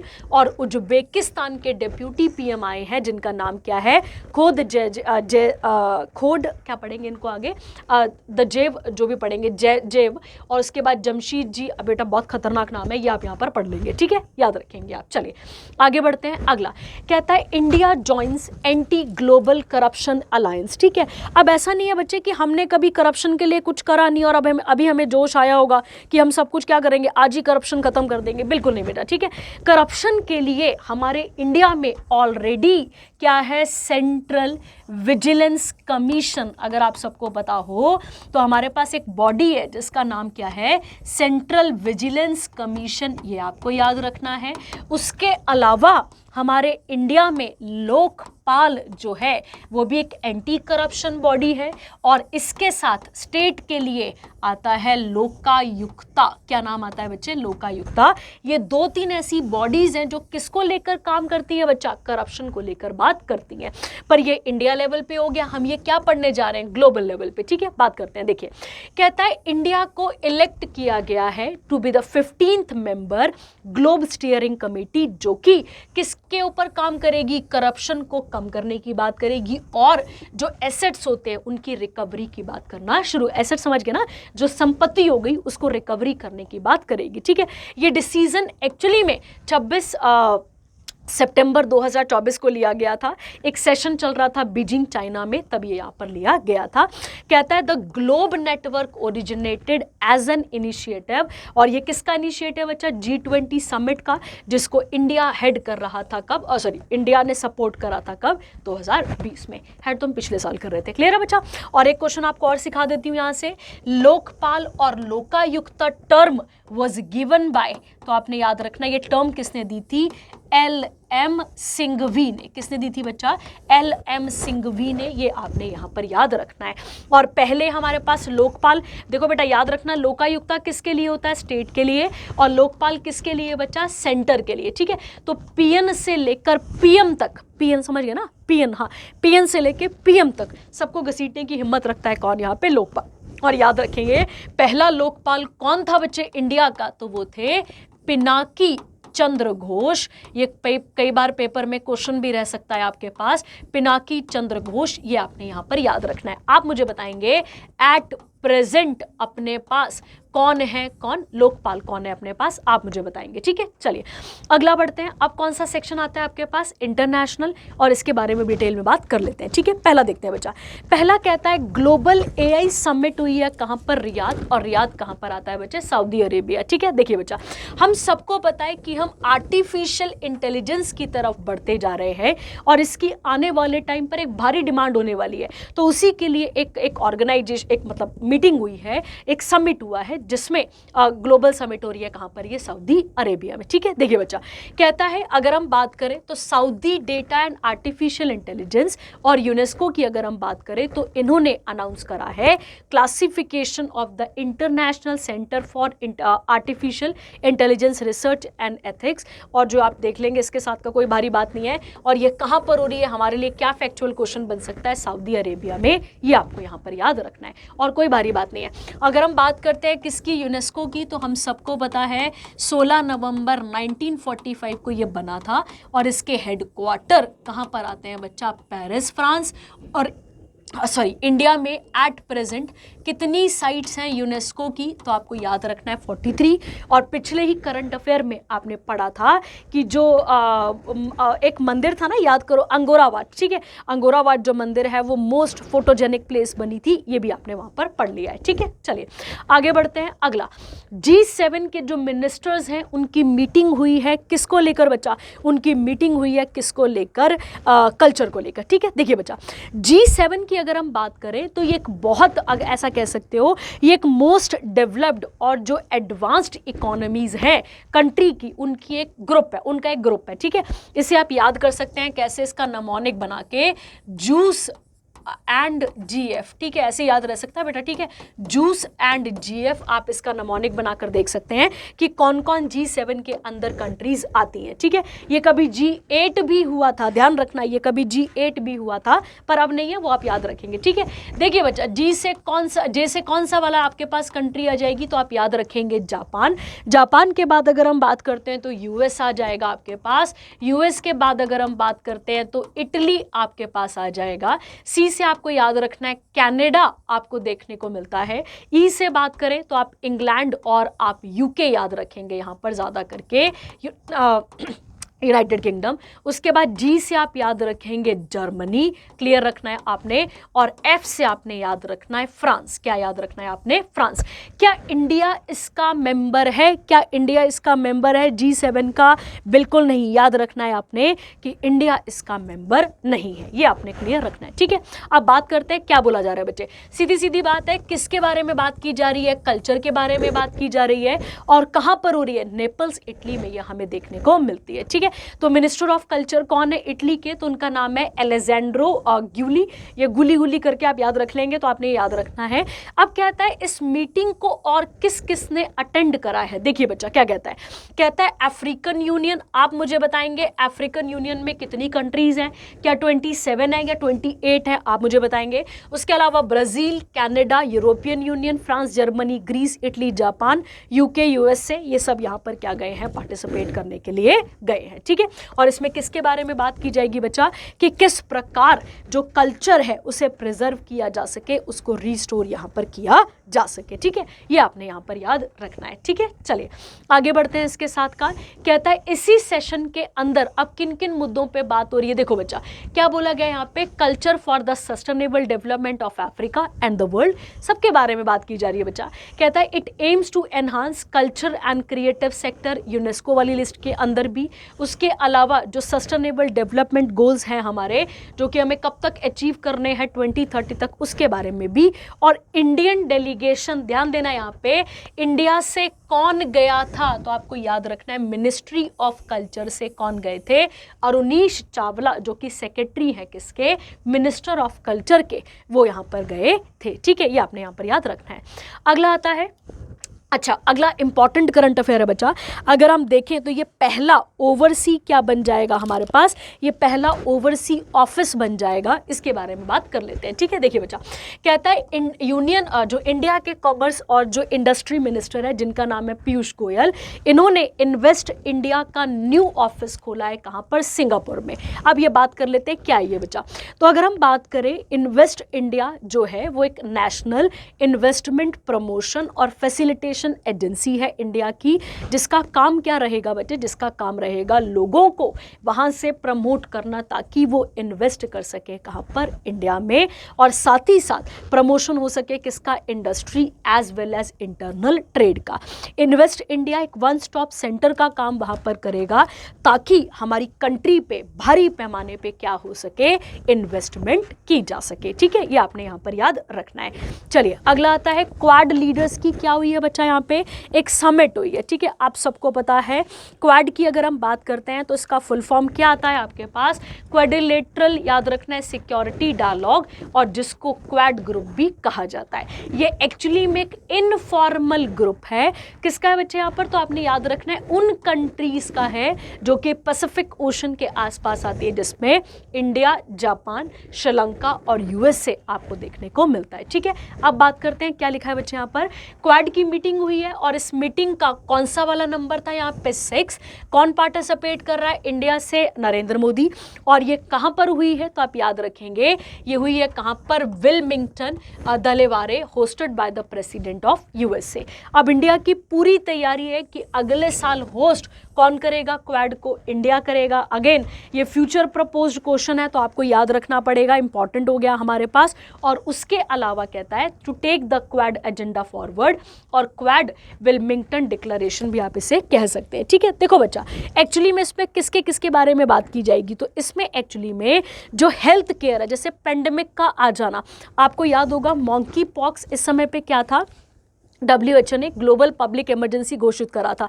तो एक क्या बोला गया, एक हेल्थ इश्यूज को ठीक करना, उसके अलावा अगर हम देखें तो जो क्लाइमेट रिलेटेड प्रॉब्लम्स हैं उनको ठीक करना, इंफ्रास्ट्रक्चर को ठीक करना, ट्रेड को ठीक करना, ऐसे बहुत सारे मुद्दों पे बात की गई है। कहाँ पर? इस वाली 6th वाली मीटिंग पे। और अगले साल कौन होस्ट करने जा रहा है इसको? क्वाड को। तो आप याद रखेंगे इंडिया इसे होस्ट करने जा रहा है, ठीक है।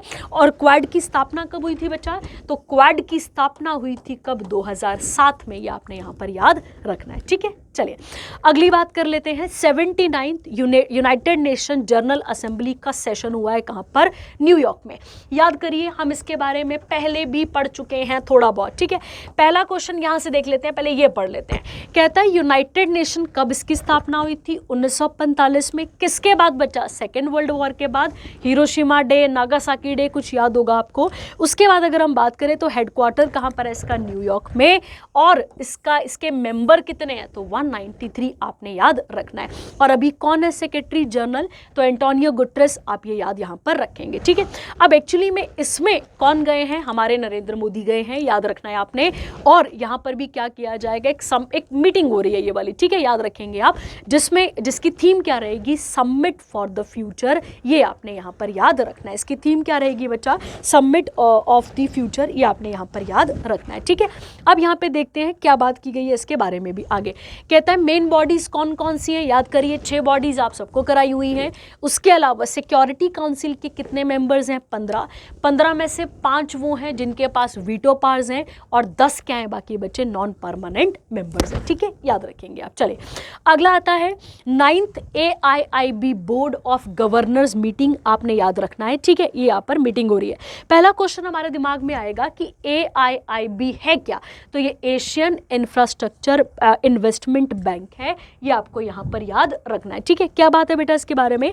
ये किसके बारे में बात करता है? तो इसका मेन एम है कि जो एशिया की सोशल एज वेल एज जो इकोनॉमिक कंडीशन है उसको बेटर बनाना, ठीक है। उसको बेटर बनाने के लिए ये मीटिंग हो रही है। और याद रखेंगे आप कौन से नंबर की मीटिंग है? 9th। और कहाँ पर हो रही है? समरकंद, उज्बेकिस्तान में। थीम क्या है? Building resilient infrastructure for all. और उसके बाद आप याद रखेंगे during the meeting the board of governors approved, ध्यान देंगे, Nauru application to join AIIB। तो क्वेश्चन आ सकता है कि AIIB को ज्वाइन करने वाली कंट्री का नाम क्या आता है? तो आप याद रखेंगे नूरू। तो नूरू एक माइक्रोनेशिया, मतलब ऐसा कह लो ये एक आइलैंड कंट्री है। पहले आपको याद रखना है कौन सी कंट्री है बच्चा? आइलैंड है, और आइलैंड कंट्री है ये। और ये इसको माइक्रोनेशिया में काउंट किया जाता है। और ये जो हमारा ऑस्ट्रेलिया है, ऑस्ट्रेलिया के नॉर्थ ईस्ट में हमें ये कंट्री देखने को मिलती है। क्या नाम है इसका बेटा? तो आप याद रखेंगे इसका नाम है नूरू। ये आपने यहाँ पर याद रखना है, ठीक है। चलिए आगे बात करते हैं इसके बारे में। इंडिया की तरफ से कौन है यहाँ पर? तो आप याद रखेंगे निर्मला सीतारमन। और उसके अलावा अगर हम बात करें AIIB की बात करते हैं तो ये कब से काम कर रहा है? 2016 से। प्रेसिडेंट कौन है इसके? तो आप याद रखेंगे जिन लिक्विन। और हेडक्वार्टर कहाँ पर है? बीजिंग, चाइना में। चलिए अगला आता है, अगली आती है meeting of L.69 and C10 grouping of Nations. अब यहाँ पे कंफ्यूजन हो सकता है ये L.69 क्या है, C10 क्या है? तो C10 तो बड़ा आसान है। C10 एक्चुअली में क्या है? कमेटी ऑफ 10 आप ऐसा कह सकते हैं, ठीक है। तो 10 लोगों की कमेटी है, उसे क्या बोला जा रहा है? C बोला जा रहा है, ठीक है। तो C10 बोला जा रहा है। तो आपने याद रखना है कमेटी ऑफ 10 इसे कहा जाता है। और जो बेटा L.69 है, अगर हम इसकी बात करते हैं एक्चुअली में ये एक ड्राफ्ट डॉक्यूमेंट का नाम है, ठीक है। ये तो ड्राफ्ट डॉक्यूमेंट होगा इनका, इस असेंबली का, उसका एक नाम है, ये आपने याद रखना है, ठीक है। तो अभी आपने क्या पढ़ा था कि यहाँ पर एक मीटिंग हो रही थी ना, अभी आपने पीछे पढ़ा था, उसी में एक्सटर्नल अफेयर मिनिस्टर कौन गए हैं? S जयशंकर भी गए हैं, याद रखना है। और अगर हम बात करें जो कमेटी ऑफ 10 है वो कितनी ग्रुप है यहाँ पर? तो इस group of African countries as a part of the African Union. और L69 मैंने आपको क्या कहा? L69 एक्चुअली में क्या है बेटा, तो आपको याद रखना है एक नाम है जो कि एक ड्राफ्ट डॉक्यूमेंट रहा होगा, LMNO इस तरीके से करके, L69 एक ड्राफ्ट डॉक्यूमेंट का नाम है जिसमें ये कंट्रीज आती हैं जो यहाँ पर पार्टिसिपेट कर रही हैं, ये आप यहाँ पर याद रखेंगे। ठीक है, तो ये आपने क्लियर रखना है अपने पास। उसके अलावा अगला सेक्शन कौन सा वाला आता है हमारे पास यहाँ पर अब, अवार्ड्स एंड ऑनर्स का। ठीक है, चलिए बात कर लेते हैं इसके बारे में भी और इसके बारे में भी डिटेल में देख लेते हैं। देखिए बच्चा कहता है ऑस्कर जो होने वाला है जो कि कौन से नंबर का होगा, 97th एकेडमी अवार्ड्स होंगे, उसमें हमारी एक मूवी नॉमिनेट हुई है जिसका नाम क्या आता है, लापता लेडीज। आप सबने देखा होगा, इसको मूवी को देखा होगा, अभी भी ये नेटफ्लिक्स पे टॉप कर रही है ना, मतलब उस पर चल रही है, टॉप 10 पे चल रही है। लापता लेडीज की बात करें तो इसकी डायरेक्टर कौन है, किरण राव, जो कि आई थिंक आमिर खान की पत्नी भी रही हैं, तो किरण राव आपने याद रखना है और ये नॉमिनेट हो चुकी है, ये आपको यहाँ पर याद रखना है। ठीक है, the film was anonymously selected by 13th member jury of FFI headed by Assamese director, क्या नाम था उनका, जुनू बारुआ। और लापता लेडीज जो है वो मतलब उसको और भी बहुत सारे अवार्ड मिल चुके हैं, ये भी आपको यहाँ पर क्लियर रखना है। ठीक है, और भी बहुत सारे अवार्ड मिल चुके हैं, ये आपको यहाँ पर क्लियर रखना है। ठीक है, चलिए आगे बढ़ते हैं। इसके बाद अगला कहता है बच्चे miss universe India 2024, very important. ठीक है, हम सबको पता है पिछले करंट अफेयर में मैंने आपको बताया था कि मिस यूनिवर्स अपने पास कौन थी, तो देखो भाई यहाँ पे ज़रूर नाम लिखा होगा, किसका, सुष्मिता सेन का। अच्छा, पिछली बार मैंने 1994 बोला था पर लिख दिया था 1984, वो थोड़ा सा आप देख लेंगे, 1994 ही है वैसे वो। ठीक है, चलिए बोला मैंने ठीक था पर वो वहाँ गड़बड़ हो गई थी लिख रहे हुए। ठीक है, चलिए बात करते हैं। कहते हैं रिया सिंघा जो कि कहाँ से बिलोंग करती हैं, गुजरात से, इनको मिस यूनिवर्स देख लेंगे आप, यहां पर बनाया गया है, जो कि कहां पर हेल्ड हुआ है, कहां पर हेल्ड हुआ था, जयपुर राजस्थान में, याद रखेंगे आप। रिया विल नाउ, अब ये इंडिया को कहां पर रिप्रेजेंट करेंगी, जो 73rd मिस यूनिवर्स 2024 प्रेजेंट होगा, उसमें अगर हम बात करें जो कि कब होने वाला है, ये होगा नवंबर 2024 में। और कहां पर होगा बच्चे, मेक्सिको पे। फर्स्ट रनर अप कौन रही, तो प्रंजल प्रिया महाराष्ट्र से। सेकंड रनर अप कौन रही यहाँ पर, तो छवि वर्ग न्यू जर्सी द USA की ये बिलोंग करती हैं। ठीक है, ये आपने यहाँ पर याद रखना है। ठीक है, तो इंपॉर्टेंट है, थोड़ा सा पेपर के लिए बन सकता है यहाँ से क्वेश्चन, और आप इसको साथ में देख लेंगे। ठीक है, चलिए अगला क्या आता है, ये मैंने आपको बता दिया। उसके और 2023 का मिस यूनिवर्स का क्राउन कौन लेकर गई थी, तो सैनिस पेलेसियो जो भी नाम है इनका, बड़ा खतरनाक नाम है, देख लेंगे आप। ठीक है, चलिए अगला आता है ग्लोबल प्रेस्टीज अवार्ड मिले हैं किसमें, यूके की पार्लियामेंट में। आप सबने मूवी जरूर देखी होगी, तनु वेड्स मनु। ठीक है, जिला गाजियाबाद, इस तरीके की जो मूवी हैं उसके जो डायरेक्टर जनरल हैं उनको इस अवार्ड से नवाजा गया है। ठीक है, तो क्या नाम है बच्चा, बात करते हैं। इनका नाम है विनोद बच्चन। ध्यान देंगे आप, ये बॉलीवुड की बहुत अच्छी अच्छी मूवीज इन्होंने प्रोड्यूस करी हैं, जिसमें वेट सनी, मेरी शादी में ज़रूर आना, मेरी में नहीं, शादी में ज़रूर आना, ये वाली आप देख लेंगे इसके साथ। अब क्या कहता है बच्चे यहाँ पे, रेनाउंड बॉलीवुड फिल्म प्रोड्यूसर, क्या नाम है इनका, विनोद बच्चन। इनको एक प्रेस्टीजियस अवार्ड दिया गया है जिसका नाम है ग्लोबल प्रेस्टीजियस अवार्ड। कहाँ पर मिला है, हाउस ऑफ लॉर्ड, कहाँ पर, यूके में। और इनका आउटस्टैंडिंग कॉन्ट्रीब्यूशन है कहाँ पर बच्चा, इंडियन फिल्म इंडस्ट्री में, ये आपको यहाँ पर क्लियर रखना है। ठीक है, किसमें इनका कॉन्ट्रीब्यूशन है, तो इंडियन फिल्म इंडस्ट्री में इनका कंट्रीब्यूशन है, इसके साथ आपको यहाँ पर याद रखना है। और इसी के साथ साथ कहीं ना कहीं इंडिया और यूके यहाँ पे कनेक्शन बनता है कल्चरली, अगर हम देखा जाए तो। उसके बाद ग्लोबल प्रेस्टीज अवार्ड जो है वो कौन प्रेजेंट करता है, यूके की पार्लियामेंट, याद रखेंगे, जिसमें आर्ट, कल्चर, बिजनेस, बहुत सारी आती हैं बातें, ये आपने यहाँ पर याद रखना है। ठीक है, फैक्चुअल बनेगा और कोई क्वेश्चन नहीं है। अगला आता है एकलव्य पुरस्कार। पहला क्वेश्चन, ये एक्चुअली में इंडिया वाले की बात नहीं हो रही है, ये कौन सी गवर्नमेंट देती है, उड़ीसा की देती है, ये आपको यहाँ पर याद रखना है। ठीक है, अब देखिए यहाँ पे लिखा हुआ है बच्चे, ये देखो सीधे सीधे लिखा हुआ है, यहीं से आपको समझ में आ जाएगा। देखो कहता है the award is given every year to the young sports person of Orissa. ठीक है, in recognition for their outstanding performance in the preceding 2 years. ठीक है, तो पिछले 2 सालों में इनका क्या इंपॉर्टेंट रोल रहा है उसके साथ आपको यहाँ पर याद रखना है। ठीक है, ये उड़ीसा का अवार्ड है, मैं रिपीट कर रही हूँ आपको, किसका अवार्ड है बच्चे यहाँ पर, तो उड़ीसा का है, ये आपको यहाँ पर याद रखना है।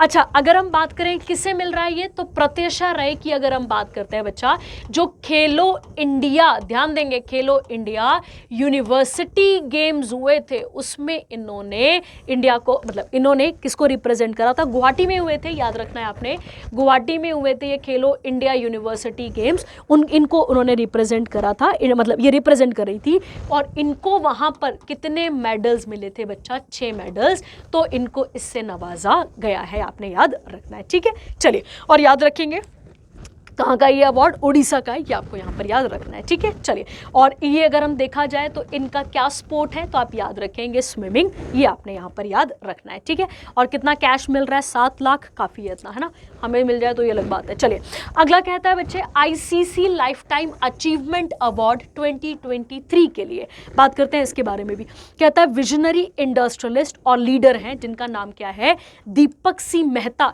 जो एमडी हैं और डायरेक्टर हैं किसके, दीपक नाइट्राइट लिमिटेड के, ठीक है, जो कि केमिकल से डील करता है ना, दवाई से डील करता है, उसके लिए एक अवार्ड फंक्शन हुआ था, कहाँ पे, मुंबई में, इनको उस अवार्ड से नवाजा गया है, ठीक है। तो सीधे फैक्चुअल है, कोई भारी बात नहीं है इसमें, कोई ज़्यादा खजल होने वाली बात नहीं है। अगला आता है आपके पास कौन सा वाला सेक्शन, डिफेंस, और कौन सा वाला आएगा बच्चे अपने पास यहाँ पे, मिलिट्री एक्सरसाइज, इसके बारे में भी बात कर लेते हैं, ठीक है। चलिए, अगला देखते हैं क्या कहता है बच्चे, रशिया और चाइना की, ध्यान देंगे, रशिया और चाइना की नेवल एक्सरसाइज हुई है, किसकी एक्सरसाइज हुई है बच्चा, यहाँ पे रशिया और चाइना की नेवल एक्सरसाइज हुई है, ये आपने यहाँ पर याद रखना है, ठीक है। कहाँ पर हुई है, in the sea of Japan, पहला फैक्ट बन गया। दूसरा कहता है इस नेवल एक्सरसाइज का नाम क्या है, बेबू, बेबू मतलब यहाँ पर इंटरैक्शन, बड़ा अच्छा सा नाम है ना, बेबू, बेबू याद रहेगा आपको, जिसमें फायरिंग आर्टिलरी का भी क्या किया गया, फायरिंग किया गया, उसके साथ साथ एंटी एयरक्राफ्ट और जो एंटी सबमरीन वेपन्स होते हैं उनके बारे में भी बात की गई है, ठीक है। चलिए, आगे बढ़ते हैं, अगला आता है अभेद, अभेद कह सकते हैं, इसका फुल फॉर्म भी होगा light weight bullet proof jacket है, ये देखिए बेटा, ठीक है। हम मिलिट्री को तो बढ़ा रहे हैं, हम कहीं ना कहीं मिलिट्री की तरफ तो बढ़ रहे हैं, हम आत्मनिर्भर बहुत सारी चीज़ों पे बढ़ रहे हैं, बट अगर हम बात करें बच्चा यहाँ पर, तो यहाँ पर हमने क्या करने की कोशिश करी है, हम अपने जवानों को बचाने की बात कर रहे हैं, सीधी सीधी बात है, तो उसके लिए हम क्या बना रहे हैं यहाँ पे, बुलेट प्रूफ जैकेट, आपको याद रखना है। तो किसने बनाई है बच्चा, पहला क्वेश्चन क्या बन जाएगा, किसने बनाई है, डीआरडीओ, बेटा डीआरडीओ तो मुझे लगता है इस बार पूरे मूड पे है, अच्छे खासे करंट अफेयर बनाए डीआरडीओ ने इस बार। अच्छा, डीआरडीओ कब बना था बच्चे, तो आप सबको पता होगा 1958 में, और इसके हेडक्वार्टर कहाँ पर है बच्चे, नई दिल्ली में, और इसके चेयरपर्सन कौन है, समीर वी कमात, आपने याद रखना है ये कौन आते हैं इसके चेयरपर्सन, याद रखना है, ठीक है। चलिए, कहता है ये किसने बनाया है, तो आईआईटी दिल्ली ने इसे क्या करा है, डेवलप करा है, और इसका नाम है, अभेद का फुल फॉर्म क्या आएगा, advance ballistic for high energy defeat, कितना भी हाई एनर्जी, कितना भी विस्फोट हो जाए, ठीक है, ये मतलब बचा लेगी, ये जैकेट बचा लेगी। कहता है these jacket have been created from polymer और indigenous boron carbide ceramic material से बनी हुई है। जैकेट बहुत ही लाइट वेट है, कितनी लिखी गई है, 8.2 kgs and 9.5 kgs for the different BIS levels, ठीक है। तो टेस्टिंग पास हो चुकी है बेटा, ये आपको यहाँ पर भी याद रखना है। चलिए, अगला बढ़ते हैं, एक्सरसाइज आइका हुई है, किससे रिलेटेड है बच्चा, ये डिजास्टर मैनेजमेंट से रिलेटेड है, ठीक है। देखिए क्या कहता है बच्चे, जो नेशनल डिजास्टर मैनेजमेंट अथॉरिटी है, इसने कोलैब करा है किसके साथ, इंडियन आर्मी के साउदर्न कमांड के साथ। क्यों, क्योंकि याद करिए केरला में जो वायनाड में क्या हुआ था, फ्लड आया था, उसके अलावा अगर आपको पता हो तो ऐसे साइक्लोन्स, ट्रॉपिकल साइक्लोन्स जनरेट होते रहते हैं। इस चीज़ के लिए कौन सी लगाई गई यहाँ पे एक्सरसाइज, नाम है एक्सरसाइज का एक्सरसाइज आइका, आपको याद रखना है, ठीक है। जिसमें क्या किया जाएगा बच्चे, जिसमें पूरी कोशिश की जाएगी कि लोगों को किस प्रकार रेस्क्यू करना है, इसके बारे में बात की गई है। अगर हम बात करें आइका का मतलब क्या होता है बच्चा, वननेस इन तमिल, जिसका मेन एम क्या है कि किस प्रकार से इंडियन आर्मी और जो NDRF है, ये जो NDMA है, वो किस प्रकार काम यहाँ पर रेस्क्यू करेगी, काम करेगी, लोगों को बचाएगी, ठीक है। इसका एग्जांपल वायनाड केरला वाला तो आप भूल ही नहीं सकते हैं, ठीक है। लिखा है ना बच्चे यहाँ पे कौन कौन से स्टेट्स में हुई है, तमिलनाडु, केरला, कर्नाटका, आंध्र प्रदेश, तेलंगाना एंड पुडुचेरी। और इस इवेंट का हेडक्वार्टर कहाँ पर है, आपने याद रखना है, दक्षिण भारत एरिया। चलिए, अगला सेक्शन कौन सा आता है आपके पास, आता है आपके पास साइंस एंड टेक, ठीक है। चलिए देखिए बेटा, एक्चुअली में अगर हम बात करते हैं, क्या बोला गया है यहाँ पे, परम रुद्र सुपर कंप्यूटर्स। अब मैं आपको एक क्वेश्चन बताती हूँ यहाँ से, ठीक है। देखो एक्चुअली में अगर आप सभी ने अभी, जो आप पंजाब के बच्चे हैं, आपने अगर PSSB CCDO का पेपर दिया होगा तो उसमें भी एक परम सीरीज का ही क्या पूछा गया था आपसे, एक सुपर कंप्यूटर पूछा गया था, ठीक है। एक्चुअली में सुपर कंप्यूटर क्या होते हैं, पहले इसके बारे में बात करते हैं। एक कंप्यूटर तो वो हो गया जिसपे हम क्या देख रहे हैं, जिसपे हम वीडियो गेम्स चला रहे हैं, मूवी देख पा रहे हैं या फिर अपने ऑफिस के काम को कर पा रहे हैं, ठीक है। वो तो हो गया आपके पास कौन सा वाला, एक कंप्यूटर, नॉर्मल कंप्यूटर हो गया जिसको आप PC भी कह देते हैं या लैपटॉप भी आप कह ले रहे हैं, ठीक है। बट जब हम किसकी बात करते हैं बच्चा, सुपर कंप्यूटर की, तो सुपर कंप्यूटर नॉर्मल कंप्यूटर के कंपैरेटिव ज़्यादा फास्ट चलते हैं, याद रखना है आपने, और एक हाई परफॉर्मेंस देने वाले क्या होते हैं आपके पास, ये कंप्यूटर होते हैं। इनका एक्चुअली में यूज़ बहुत बड़ी बड़ी जगहों पर किया जाता है, जैसे रिसर्च एंड डेवलपमेंट पे, DNA जो टेस्ट करते हैं जो होता है ना, उसके लिए रिसर्च की फील्ड में इनका यूज़ किया जाता है, स्मोग प्रिडिक्शन के लिए या फिर वेदर फोरकास्टिंग के लिए, एविएशन वगैरह वगैरह, इन सब के लिए सुपर कंप्यूटर्स का प्रयोग किया जाता है। ये आपने यहाँ पर याद रखना है, ठीक है। ये एक हाई परफॉर्मेंस आप कह सकते हो कंप्यूटर होते हैं। जितने भी कंप्यूटिंग को लेकर चैलेंजेस होते हैं उनको सॉल्व करने का काम कौन करता है, सुपर कंप्यूटर। तो क्या नाम आया है बेटा इसका, तो आपको याद रखना है, प्राइम मिनिस्टर नरेंद्र मोदी ने वर्चुअली लॉन्च करे हैं कितने परम रुद्र या कितने कंप्यूटर, तो परम रुद्र सुपर कंप्यूटर याद रखना है, ताकि टेक्नोलॉजी को और एडवांस किया जा सके and empowering the under privilege, ठीक है। कहता है डेवलप्ड इंडिजिनसली, इंडिया में ही तैयार हुए हैं। कौन से मिशन के अंदर, क्या नाम है इसका, तो इसका नाम है नेशनल सुपर कंप्यूटिंग मिशन, जो कि कब लॉन्च किया गया था, 2015 में, याद रखना है।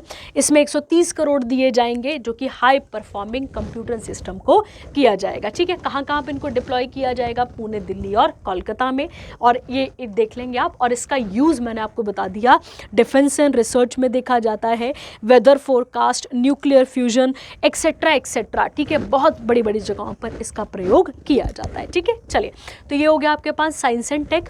अगला सेक्शन कौन सा आता है आपके पास, यहाँ पे रिपोर्ट एंड रैंकिंग्स के बारे में बात कर लेते हैं, ठीक है। चलिए, कहता है बच्चे, अगर हम बात करें तो हुरून इंडिया अंडर 35, मतलब 35 की उम्र के अंदर की जो लिस्ट है उसको पेश किया गया है, ठीक है। इसके अकॉर्डिंग अगर हम देखा जाए तो एंटरप्रेन्योर्स की बात की गई है, जिसमें अचीवमेंट ऑफ 150 एंटरप्रेन्योर्स की बात की गई है। इंडिया की अगर हम बात करते हैं तो ईशा अंबानी, आकाश अंबानी, बेटा ये तो जन्नती हो गए ना ये लोग, तो ये क्या कह सकते हैं इनके बारे में। उसके अलावा आप सबने फिजिक्स वाला का नाम जरूर सुना होगा, क्या नाम आता है इनका, अलख पांडे, जो कि कौन है, फाउंडर है फिजिक्स वाला के, stands out as an prime example of how technology is transforming education in India, ठीक है। सीधा फैक्चुअल क्वेश्चन है, कोई भारी बात नहीं है। अगला कहता है इंडिया जो है वो एशिया का 3rd मोस्ट पावरफुल नेशन बन चुका है। अब आपको याद आएगा भैया कौन सा पावरफुल, किस चीज़ में हम पावरफुल की बात कर रहे हैं यहाँ पे, तो आपको समझना है बच्चे, इस इंडेक्स की अगर हम बात करते हैं तो ये इंडेक्स किसके बारे में बात करता है, आपने याद करना है। पहले तो रिसोर्सेस बेस के बारे में बात करता है, मतलब क्या रिसोर्सेज है उस कंट्री पे, उसके हिसाब से बात करता है। और दूसरा जो इन्फ्लुएंस्ड बेस्ड, ध्यान रखेंगे आप, दूसरा आता है इन्फ्लुएंस्ड बेस्ड, जो डिटर्मिनेंट्स होते हैं उसके बारे में ये बात करता है, ठीक है। ये आपने यहाँ पर याद रखना है। तो इसके 2 पैरामीटर्स होते हैं, जिसमें एक पैरामीटर नहीं है, मल्टीपल पैरामीटर्स हैं, टोटल वैसे 8 पैरामीटर हैं, उनके बारे में ये बात करता है। जैसे मिलिट्री हो गया, कल्चरल फाइनेंस हो गया, इकोनॉमिक कैपेबिलिटी हो गया, इन सब के बारे में बात करता है। कहता है इसके अकॉर्डिंग अगर हम देखें तो इंडिया ने किसे ओवरटेक कर दिया है, जापान को, और 3rd मोस्ट पावरफुल नेशन बन चुका है एशिया में, आपने याद रखना है, ठीक है। तो कहता है India now stands with 3rd, किस किस में, तो पहला US, फिर चाइना, फिर 3rd कौन बन चुका है, इंडिया। अगर हम बात करें ये कौन रिपोर्ट पेश करता है, तो ऑस्ट्रेलिया का लाउ इंस्टीट्यूट, जो कि कब बना था, 2018 में, ये इस डेटा को क्या करता है, यहाँ पे रिलीज करता है। कितनी कंट्रीज थी टोटल यहाँ पर, याद रखना है आपने, एशिया पैसिफिक रीजन में 27 कंट्रीज। सुपर पावर्स कौन आ चुकी हैं, US, चाइना, और मिडिल पावर में कौन आ रहा है बच्चे, India, Japan, Australia, Russia, south Korea, Singapore, Indonesia, और लास्ट में कौन आता है आपके पास यहाँ पे, थाईलैंड, याद रखना है आपने, ठीक है। चलिए अगला देखते हैं इसके बाद। अगला क्या आता है, अच्छा बेटा यहाँ पे कंफ्यूज मत होना, पावर का मतलब यहाँ पे वो वाला पावरफुल नहीं है ना जो एनर्जी वाला है, उसकी बात नहीं हो रही, इसमें मल्टीपल सेक्टर्स हैं, ठीक है। अगला कहता है ग्लोबल इनोवेशन इंडेक्स। पहले ये समझते हैं बच्चा, ये एक एनुअल रैंकिंग होती है जिसमें देखा जाता है, जिसमें चेक किया जाता है कि कैपेसिटी सक्सेस कितना है और उसके अलावा मतलब कैपेसिटी सक्सेस कितना है इनोवेशन की फील्ड में, इसके बारे में बात की जाती है। देखिए क्या लिखा है, कहता है अगर हम बात करें यहाँ पे इंडिया की क्या पोजीशन है, यहाँ पे 39, कितनी इकोनॉमीज में से 133 जो ग्लोबल इकोनॉमीज है उनमें से, याद रखना। और इसे किसने रिलीज करा है, यूनियन मिनिस्टर पीयूष गोयल ने। कहता है इंडिया ऑल्सो रैंक, ध्यान देना इस बात पे, ये पहला भी रैंक कर रहा है किसमें, जो 10 इकोनॉमीज है किस कंट्री के अंदर, सेंट्रल और साउथ एशियन। ग्लोबली हमारा रैंक कितना है 39, साउथ और सेंट्रल एशियन जो कंट्रीज है उनमें देखा जाए तो हमारा रैंक क्या है, यहाँ पर फर्स्ट है, आपने याद रखना है, ठीक है। इस रैंक को ध्यान देंगे, इसको पेश कौन करता है, तो इसे पेश कौन करता है, वीपो, जिसको वीपो का फुल फॉर्म आता है वर्ल्ड इंटेलेक्चुअल, याद रखना है आपने, वर्ल्ड इंटेलेक्चुअल प्रॉपर्टी ऑर्गेनाइजेशन। मैं लिख देती हूँ यहाँ पे, आप याद रखेंगे वर्ल्ड इंटेलेक्चुअल प्रॉपर्टी इंडेक्स, ये आपको यहाँ पर याद रखना है, ठीक है। ये आता है इसका आपके पास, ये ऑर्गेनाइजेशन है जो इसको लॉन्च करती है, ठीक है। विपो की अगर हम बात करते हैं तो विपो कब बना था, 1967 में, याद रखेंगे आप। और इसका हेडक्वार्टर कहाँ पर है, जेनेवा, और जेनेवा कहाँ पर आ जाता है, स्विट्जरलैंड में, ठीक है। चलिए, कहता है इंडिया रैंक्ड 4th इन विपोज। अगर हम विपो का भी अगला सेक्शन को देखते हैं तो वो आता है साइंस और टेक्नोलॉजी जो क्लस्टर रैंकिंग है उसमें हमारा रैंक 4th आता है। उसके अलावा अगर हम देखें इनटेंजिबल एसेट की रैंकिंग में तो हमारा 7वां रैंक है। और अगर टॉप इनोवेशन की फील्ड में देखते हैं तो कौन सी कंट्रीज टॉप करती हैं, Switzerland, Sweden, US, Singapore, UK, ये वर्ल्ड की टॉप इनोवेटर्स हैं, आपने याद रखना है। तो इंडिया में किस किस चीज़ में कितनी रैंकिंग है ये आपको चेक करना पड़ेगा और आपको याद करना पड़ेगा साथ में, ठीक है। चलिए अगला देखते हैं। इसके बाद यहाँ पर अगला करंट अफेयर कौन सा आता है, वर्ल्ड टैलेंट रैंकिंग 2024। यहाँ पे एक लिखा हुआ है बच्चे IMD, लिखा है यहाँ पर IMD, ये कौन सा है बच्चे, तो आपको याद रखना है ये एक्चुअली में इंटरनेशनल इंस्टीट्यूट है ऑफ मैनेजमेंट डेवलपमेंट का, ठीक है, मैनेजमेंट डेवलपमेंट का इसने ये रिपोर्ट पेश करी है। और इसकी रैंकिंग के अकॉर्डिंग स्विट्जरलैंड फर्स्ट रैंक करता है, उसके बाद सिंगापुर, और कितनी इकोनॉमीज थी यहाँ पे 67, और इंडिया का रैंक कितना आता है बच्चे यहाँ पे 58, आपने याद रखना है, ठीक है। इसमें बहुत सारी चीज़ें देखी जाती हैं बच्चा टैलेंट रैंकिंग के अंदर, quality of life, minimum wage कितना है, प्राइमरी और सेकेंडरी एजुकेशन, बहुत सारे फैक्टर इसके अंदर देखे जाते हैं, ठीक है। चलिए अगला कौन सा सेक्शन आता है आपके पास, स्पोर्ट्स, और स्पोर्ट्स के बारे में बात कर लेते हैं और देखते हैं क्या क्या चीज़ें इसके साथ हम यहाँ पर ऐड कर सकते हैं, ठीक है। चलिए बात कर लेते हैं डिटेल में इसके बारे में, और उसके बाद 2-3 ही सेक्शन रह जाएंगे छोटे छोटे, ठीक है। चलिए बात करते हैं यहाँ पे बैकलेन्स की कौन, लैंडो नॉरिस की अगर हम बात करते हैं, जो ब्रिटिश रेसिंग ड्राइवर हैं, इन्होंने फार्मूला 1 की जो रेसिंग है जो कहाँ पर हुई है, सिंगापुर एयरलाइंस, ये आपने याद रखना है कि यहाँ पर इनको जीत लिया है, ठीक है। उसके अलावा सेकंड कौन है, तो आप याद रखेंगे रेडबुल के मैक्स, और उसके बाद है यहाँ पर ये ऑस्कर पियास्त्री, ऑस्ट्रेलिया के थर्ड आ गए, ठीक है। कोई बारी बात नहीं है, इस करंट अफेयर को तो ज़्यादा आप बस पढ़ेंगे ही पढ़ेंगे। अगला कहता है लेवर कप, अब ये इंपॉर्टेंट है बच्चा, देखो पेपर के लिए कैसे क्वेश्चन बन जाता है, लेवर कप इज एसोसिएटेड विद, तो आपका आंसर क्या हो जाएगा यहाँ पे, टेनिस, आपने याद रखना है। कहता है team Europe captained by Swedish tennis player, क्या नाम था उनका, जॉन बॉर्ग, देख लेंगे। इनको लेवर कप मिला है 2024 का, इन्होंने किसे हराया है, team world captained by American tennis player, क्या नाम था इनका, जॉन मैकऑर्ने, ठीक है। ये आपने यहाँ पर याद रखना है। कहता है this marks the 5th win of team Europe, ठीक है। तो प्रीवियसली भी जीत चुकी है 2017, 18, 19, 21 में, और अब ये फिर यहाँ पर जीत चुकी है। लेवर कप की अगर हम बात करते हैं तो ये 7वां एडिशन था एनुअल, जिसमें मेंस टेनिस टूर्नामेंट होता है, किसके किसके बीच में, between the teams from Europe and the rest of the world, इसीलिए क्या नाम थे इनके, टीम वर्ल्ड, और क्या नाम था यहाँ पे, टीम यूरोप वर्ल्ड था, याद रखना है। और ये कहाँ पर हुआ है बच्चे, तो आप याद रखेंगे बर्लिन, और बर्लिन कहाँ पर आता है, जर्मनी में, आपने याद रखना है, ठीक है। चलिए उसके बाद है लेवर कप में अगर हम बात करें तो टोटल प्राइज मनी कितनी होती है, तो $, 2.25 मिलियन। और ये किसके कितने लोगों के बीच में शेयर होता है, तो यहाँ पे 12 मेन प्लेयर्स होते हैं उनके बीच में। और इसे कौन होस्ट करता है, सैन फ्रांसिस्को, याद रखना है। और कौन कौन इसमें जीते हैं ये आप देख लेंगे। चलिए अगला आता है दुलीप ट्रॉफी क्रिकेट। सीधा सीधा क्वेश्चन बन गया, दुलीप ट्रॉफीज एसोसिएटेड विद, तो आपका आंसर क्या टिक हो जाएगा बच्चे यहाँ पर, तो आप इसका आंसर टिक करेंगे क्रिकेट, आपने याद रखना है। इंडिया ए जो है उसने 61st दुलीप ट्रॉफी को जीता है, किसे हराने के बाद, इंडिया सी, ये ग्रुप्स हैं, मतलब वो हैं क्या बोलते हैं आप, टीम्स हैं, आप याद रखेंगे।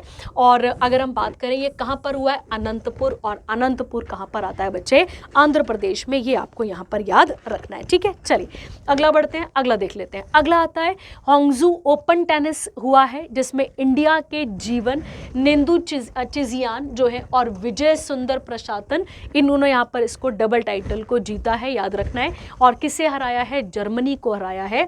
और मैंने आपको ग्रैंड स्लैम्स कराए थे, अगर आपको याद हो तो आप मुझे बताएंगे कितने ग्रैंड स्लैम्स हैं, आप मुझे बताएंगे, ठीक है। चलिए अगला आता है 45th फाइड चेस ओलंपियाड कहाँ पर हुआ है, बुडापेस्ट में, ये आपने यहाँ पर देखना है, ठीक है। देखिए कहता है टीम इंडिया ने क्या जीता है बच्चे, यहाँ पे गोल्ड मेडल जीता है ओपन और वुमेन्स सेक्शन में, याद रखना है।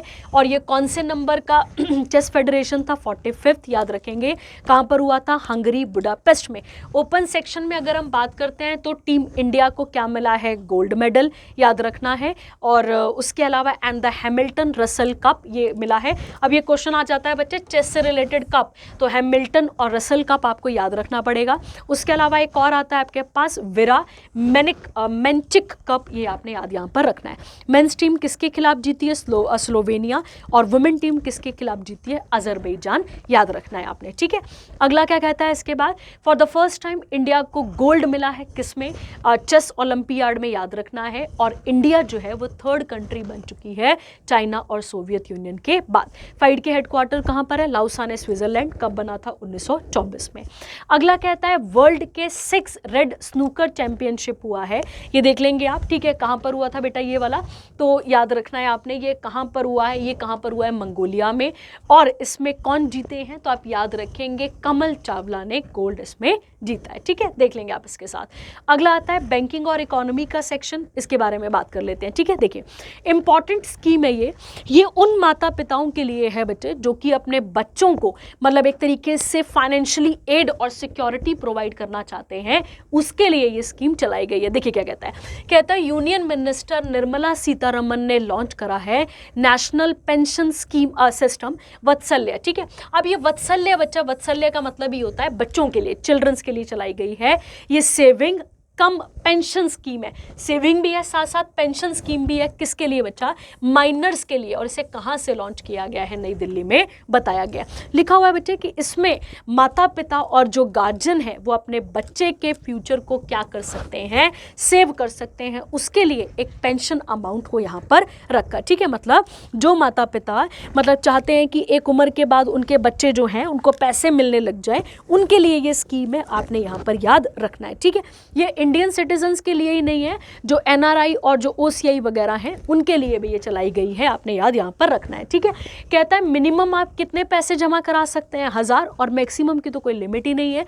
उसके अलावा जो सब्सक्राइबर हैं उनको कंट्रीब्यूट करना 1000 रुपये के कब के लिए बच्चा, पर है ना, मतलब मिनिमम अमाउंट ये बताया गया है। मैक्सिमम तो आप जितना मर्जी चाहें उसको क्या कर सकते हैं यहाँ पर उसको आप क्या कर सकते हैं यहाँ पे अमाउंट को सबमिट करा सकते हैं, ठीक है। इसके लिए अगर हम बात करें बच्चा, तो इसके लिए बच्चे का एक अकाउंट बनेगा, उस अकाउंट को क्या बोला जाएगा, permanent retirement account number minor के लिए। और जैसे ही वो बच्चा 18 साल का होगा उसके बाद उसका जो अकाउंट है वो कन्वर्ट कर दिया जाएगा। कन्वर्ट बोलने का मतलब हो गया बेटा वो नॉर्मल अकाउंट के अंदर चला जाएगा, वो स्कीम से बाहर निकल जाएगा और फिर उसको पैसे वैसे का जो काम है वो शुरू हो जाएगा, ठीक है। ये आपने यहाँ पर याद रखना है। अगला देखते हैं इसके बाद, अगला सेक्शन अगला आता है आपके पास, एसबीआई ने ईआरडी रिपोर्ट को पेश करा है, ठीक है बच्चे। देखिए क्या कहता है एक्चुअली में जो 2024 मतलब precursor to census 2024 the fine print of rapidly changing nation, तो जो बढ़ती हुई जनसंख्या है उसके बारे में एक डेटा को रिलीज करा है किसने, किसने, SBI ने, ये आपने यहाँ पर याद रखना है। कहता है बच्चे कि इंडिया का जो ग्राफ है वो ट्रेजेक्ट्री क्या करेगा, डिक्लाइन करेगा फ्रॉम 2.20, कब की बात कर रहा है 1971 से 1% घट जाएगा कब, 2024 में। ठीक है, तो सीधी सीधी बात है, कितना करोड़ जनसंख्या है 142, कितनी की बात कर रहा है यहाँ पे 138, ये आपको यहाँ पर याद रखना है। ठीक है, बड़ा आसान नहीं है बेटा, ये बहुत आसान नहीं है, ये बहुत ही टफ काम रहेगा ऐसा करना और ऐसा होना भी, क्योंकि ये इतनी जल्दी नहीं हो सकता है। ठीक है, आगे कहता है बेटा इसके बाद आपके पास कहता है रिपोर्ट ये भी बताती है कि जो मीडियन एज के इंडिया है विल इंक्रीज फ्रॉम 24। अभी आप पूरा डेटा इसको पढ़ेंगे और आप मुझे बताएंगे बाद में कि क्या क्या इसके अंदर था। ठीक है, आप इसको अच्छे से पढ़ लीजिएगा। बस सीधी सीधी बात है कि जो डेटा है वो बताता है कि जो डाउनफॉल है पॉपुलेशन में वो होता जा रहा है, ये मतलब आने वाले टाइम पर हो जाएगा, आने वाले टाइम पर जो बहुत पीक चल रही है ना पॉपुलेशन की, वो क्या हो जाएगी, डाउनफॉल में जाएगी। ठीक है, चलिए अगला सेक्शन कौन सा आता है आपके पास, डेज का, और इसके बारे में बात कर लेते हैं। देखिए पहला कहता है UN का world clean up day, India का याद करो, स्वच्छ भारत अभियान याद करो, इंडिया में भी चलता है ना, 2 अक्टूबर को लॉन्च करा था हमने, क्या नाम था इसका, स्वच्छ भारत अभियान, जिसको क्लीन इंडिया मिशन भी कहा जाता है। उसके अलावा हमने स्वच्छ सागर, सुरक्षित सागर, ऐसी बहुत सारी स्कीम चलाई है। वैसे ही यहाँ पर एक स्कीम है, जो कि स्कीम नहीं बोलेंगे इसको, ये डे है, एक सेलिब्रेट किया जाता है, जो कि कब, जो कि किस लेवल पे है बेटा, ग्लोबल लेवल पे इसको लॉन्च किया गया है। क्या थीम रहेगी इसकी, तो आपने अच्छा इसको इनॉग्रेट कहाँ से किया गया, तो टॉम्सो, और ये कहाँ पर आती है कंट्री, कहाँ पे आती है सिटी, नॉर्वे में। और अगर हम बात करते हैं इसकी थीम क्या है, आर्कटिक सिटीज, और जो मरीन लिटर है, जो भी कूड़ा कबाड़ है, उसे खत्म किया जा सके। ठीक है, तो UN हैबिटेट के हेडक्वार्टर कहाँ पर आते हैं आपके पास, तो आपने याद रखना है नायरोबी केन्या में इसके हेडक्वार्टर हमें देखने को मिलते हैं। और ये कब बना था बच्चा, तो ये बना था 1978 में, आपने याद रखना है। अगला आता है इंटरनेशनल डे ऑफ पीस, कब मनाया जाता है, सितंबर 21 को ये मनाया जाता है। सीधी बात है बच्चे, पीस को लेकर है, और पीस मतलब हो गया कि शांतिपूर्वक डे। ठीक है, अब शांतिपूर्वक हर पैमाने पे बात की गई है। अगला आता है बच्चे world Alzheimer day. Alzheimer actually में एक ब्रेन डिजीज है जिसमें आप भूलने लग पड़ते हैं। ठीक है, भूलने लग पड़ते हैं, आपको लोगों की बोली हुई बात नहीं याद रहती है, या फिर कोई भी इवेंट हुआ होगा वो आपको याद नहीं रहेगा, ये इससे रिलेटेड एक बीमारी है। ठीक है, ये बीमारी बड़ी खतरनाक है, मतलब ये खतरनाक ही है बेटा, अगर आप भूलने लग जाएं तो बड़ा मुश्किल है फिर तो काम। ठीक है, वैसे तो ये सीनियर सिटीजन्स में ज़्यादा देखी जाती है, पर ये अब आने वाले टाइम पर जो हमारी जनरेशन चल रही है उसमें भी हमें देखने को ये मिल जाती है। तो इसमें सीधा क्या बोला गया है बच्चे, वर्ल्ड एल्जाइमर डे मनाया जाता है कब, 21 सितंबर को, ताकि जो ये स्टिग्मा है जो इसको एल्जाइमर डिजीज़ को लेकर, इसे क्या किया जा सके, कम किया जा सके। ठीक है, कहता, और इसकी थीम क्या चलती है, time to act on dementia और time to act on Alzheimer. ठीक है, तो ये दिमाग से रिलेटेड बीमारी है जिसको कम करने की बात यहाँ पर की जा रही है। ठीक है, अगला कहता है रेड पांडा, देखो कितना प्यारा सा है। ठीक है, रेड पांडा जो है बच्चा, याद रखना है आपने, सिक्किम का क्या है बच्चे, ये सिक्किम का स्टेट एनिमल है, ये आपने यहाँ पर याद रखना है। किसका एनिमल है बच्चा, ये सिक्किम का स्टेट एनिमल है, आप याद रखेंगे। कहता है इंटरनेशनल रेड पांडा डे को सेलिब्रेट किया जाता है कब, 3 सैटरडे ऑफ सितंबर को इसको सेलिब्रेट किया जाता है, ताकि हम इसको क्या कर सके, यहाँ पर प्रोटेक्ट कर सके। ठीक है, इंडियन गवर्नमेंट ने भी बहुत कुछ चलाया बच्चे, अगर हम बात करते हैं, ताकि हम इसे क्या कर सके, यहाँ पर प्रोटेक्ट कर सके। ठीक है, अगला देखते हैं। अगला आता है कौन सा, रिवर्स डे। बेटा बड़ी इंपॉर्टेंट है रिवर्स हमारे लिए, और ये कब मनाया जाता है, 4th संडे ऑफ सितंबर को। और थीम क्या है इसकी, यहाँ पर सॉरी, इसे लॉन्च कब किसके लिए किया गया था, ताकि जो वाटर फॉर लाइफ है 2005 से 15, ताकि हम वाटर रिसोर्सेज की तरफ भी जोर दे सकें। ठीक है, अगला आता है आपके पास rhino day. Rhino very important आ जाएगा हमारे पास, क्योंकि हमने भी इसके लिए बहुत सारे विजन बना रखे हैं। हमारा एक विजन था जिसका नाम था रहीनो विजन, याद रखेंगे आप। और इस रहीनो विजन को हमने कब मतलब अभी पिछले साल इसको लॉन्च किया था हमने 2005 में, ये आपने यहाँ पर याद रखना है। ठीक है, तो इसमें रहीनो को बचाने की बात की जा रही है, याद रखना है आपने। इसकी एक्चुअली में 5 स्पीसीज होती हैं। ठीक है, देखिए लिखा है ना यहाँ पे, ब्लैक रहीनो होता है, वाइट रहीनो कहाँ मिलता है, अफ्रीका, और 1 हॉर्न जो है वो कहाँ मिलता है, सुमात्रा, और जावा रहीनोस मिलते हैं कहाँ पर बेटा, एशिया में। इंडिया की अगर हम बात करें तो इंडिया में एक नेशनल पार्क पार्क है हमारे पास जिसका नाम क्या है, काजीरंगा। और काजीरंगा नेशनल पार्क आपको कहाँ देखने को मिलता है, असम में। और यहाँ पे पूरी कोशिश है, मतलब यहाँ पे आपको ज़्यादा नंबर जो है किसका दिखता है, रहीनों का देखने को मिलता है। लगभग 2400 के आसपास रहीनों आपको कहाँ देखने को मिलते हैं, इस काजीरंगा नेशनल पार्क असम में देखने को मिलते हैं। ठीक है, चलिए अगला आता है आपके पास international day of sign language. कोई बारी बात नहीं है, 23 सितंबर को मनाया जाता है। थीम क्या है इसकी, sign up for sign language rights. ठीक है, देखिए साइन पता है ना, साइन लैंग्वेज आप समझ सकते हैं इसको। अगला आता है NSS day, national service scheme day. ठीक है, देख लेते हैं इसके बारे में। कब मनाया जाता है बच्चे, ये 24 सितंबर को। और क्यों मनाया जाता है इसे, तो एक्चुअली में एक परमानेंट यूथ प्रोग्राम चलाया गया था किसके अंदर, ministry of youth and affairs के अंदर। इसका फाउंडेशन डे कब का है, 1969 का।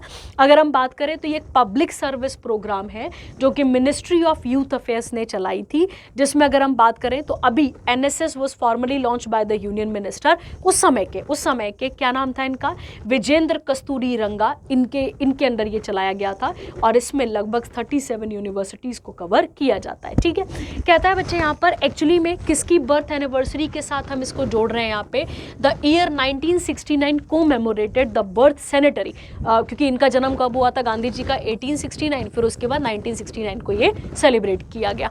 आइडिया किसने प्रपोज करा था, तो जगन्नाथ राव भोसले, आपने याद रखना है। मोटो क्या है इसका, नॉट मी बट यू, याद रखेंगे आप। उसके अलावा सिंबल क्या है इसका, रथ। और ये रथ कहाँ से लिया गया है, तो कोणार्क सन टेम्पल कहाँ पर आता है, उड़ीसा में, आपने याद रखना है। 8 bars in the wheel symbolising 24, जो आपको स्पोक्स दिखते हैं उसके बारे में बात की गई है, जिसमें बोला गया है कि कॉन्टिन्यूएशन साइकिल ऑफ क्रिएशन। और इसमें जो आप ये जो कलर्स है ये आप इसके साथ यहाँ पर चेक कर लेंगे। ठीक है, चलिए अगला आता है आपके पास अंत्योदय दिवस। ठीक है, देखो बेटा, पुअरेस्ट ऑफ द पुअर के लिए इस पर्सन ने बहुत ज़्यादा काम करा है। अगर हम बात करते हैं एक्चुअली में अंत्योदय दिवस एक बर्थ एनिवर्सरी है किसकी, तो याद रखना है पंडित दीनदयाल उपाध्याय की। आपको पता होना चाहिए बच्चे, मतलब अंत्योदय का मतलब ही होता है कि उन लोगों का डेवलपमेंट करना है जो कि सोसाइटी पे सबसे आखिरी हैं।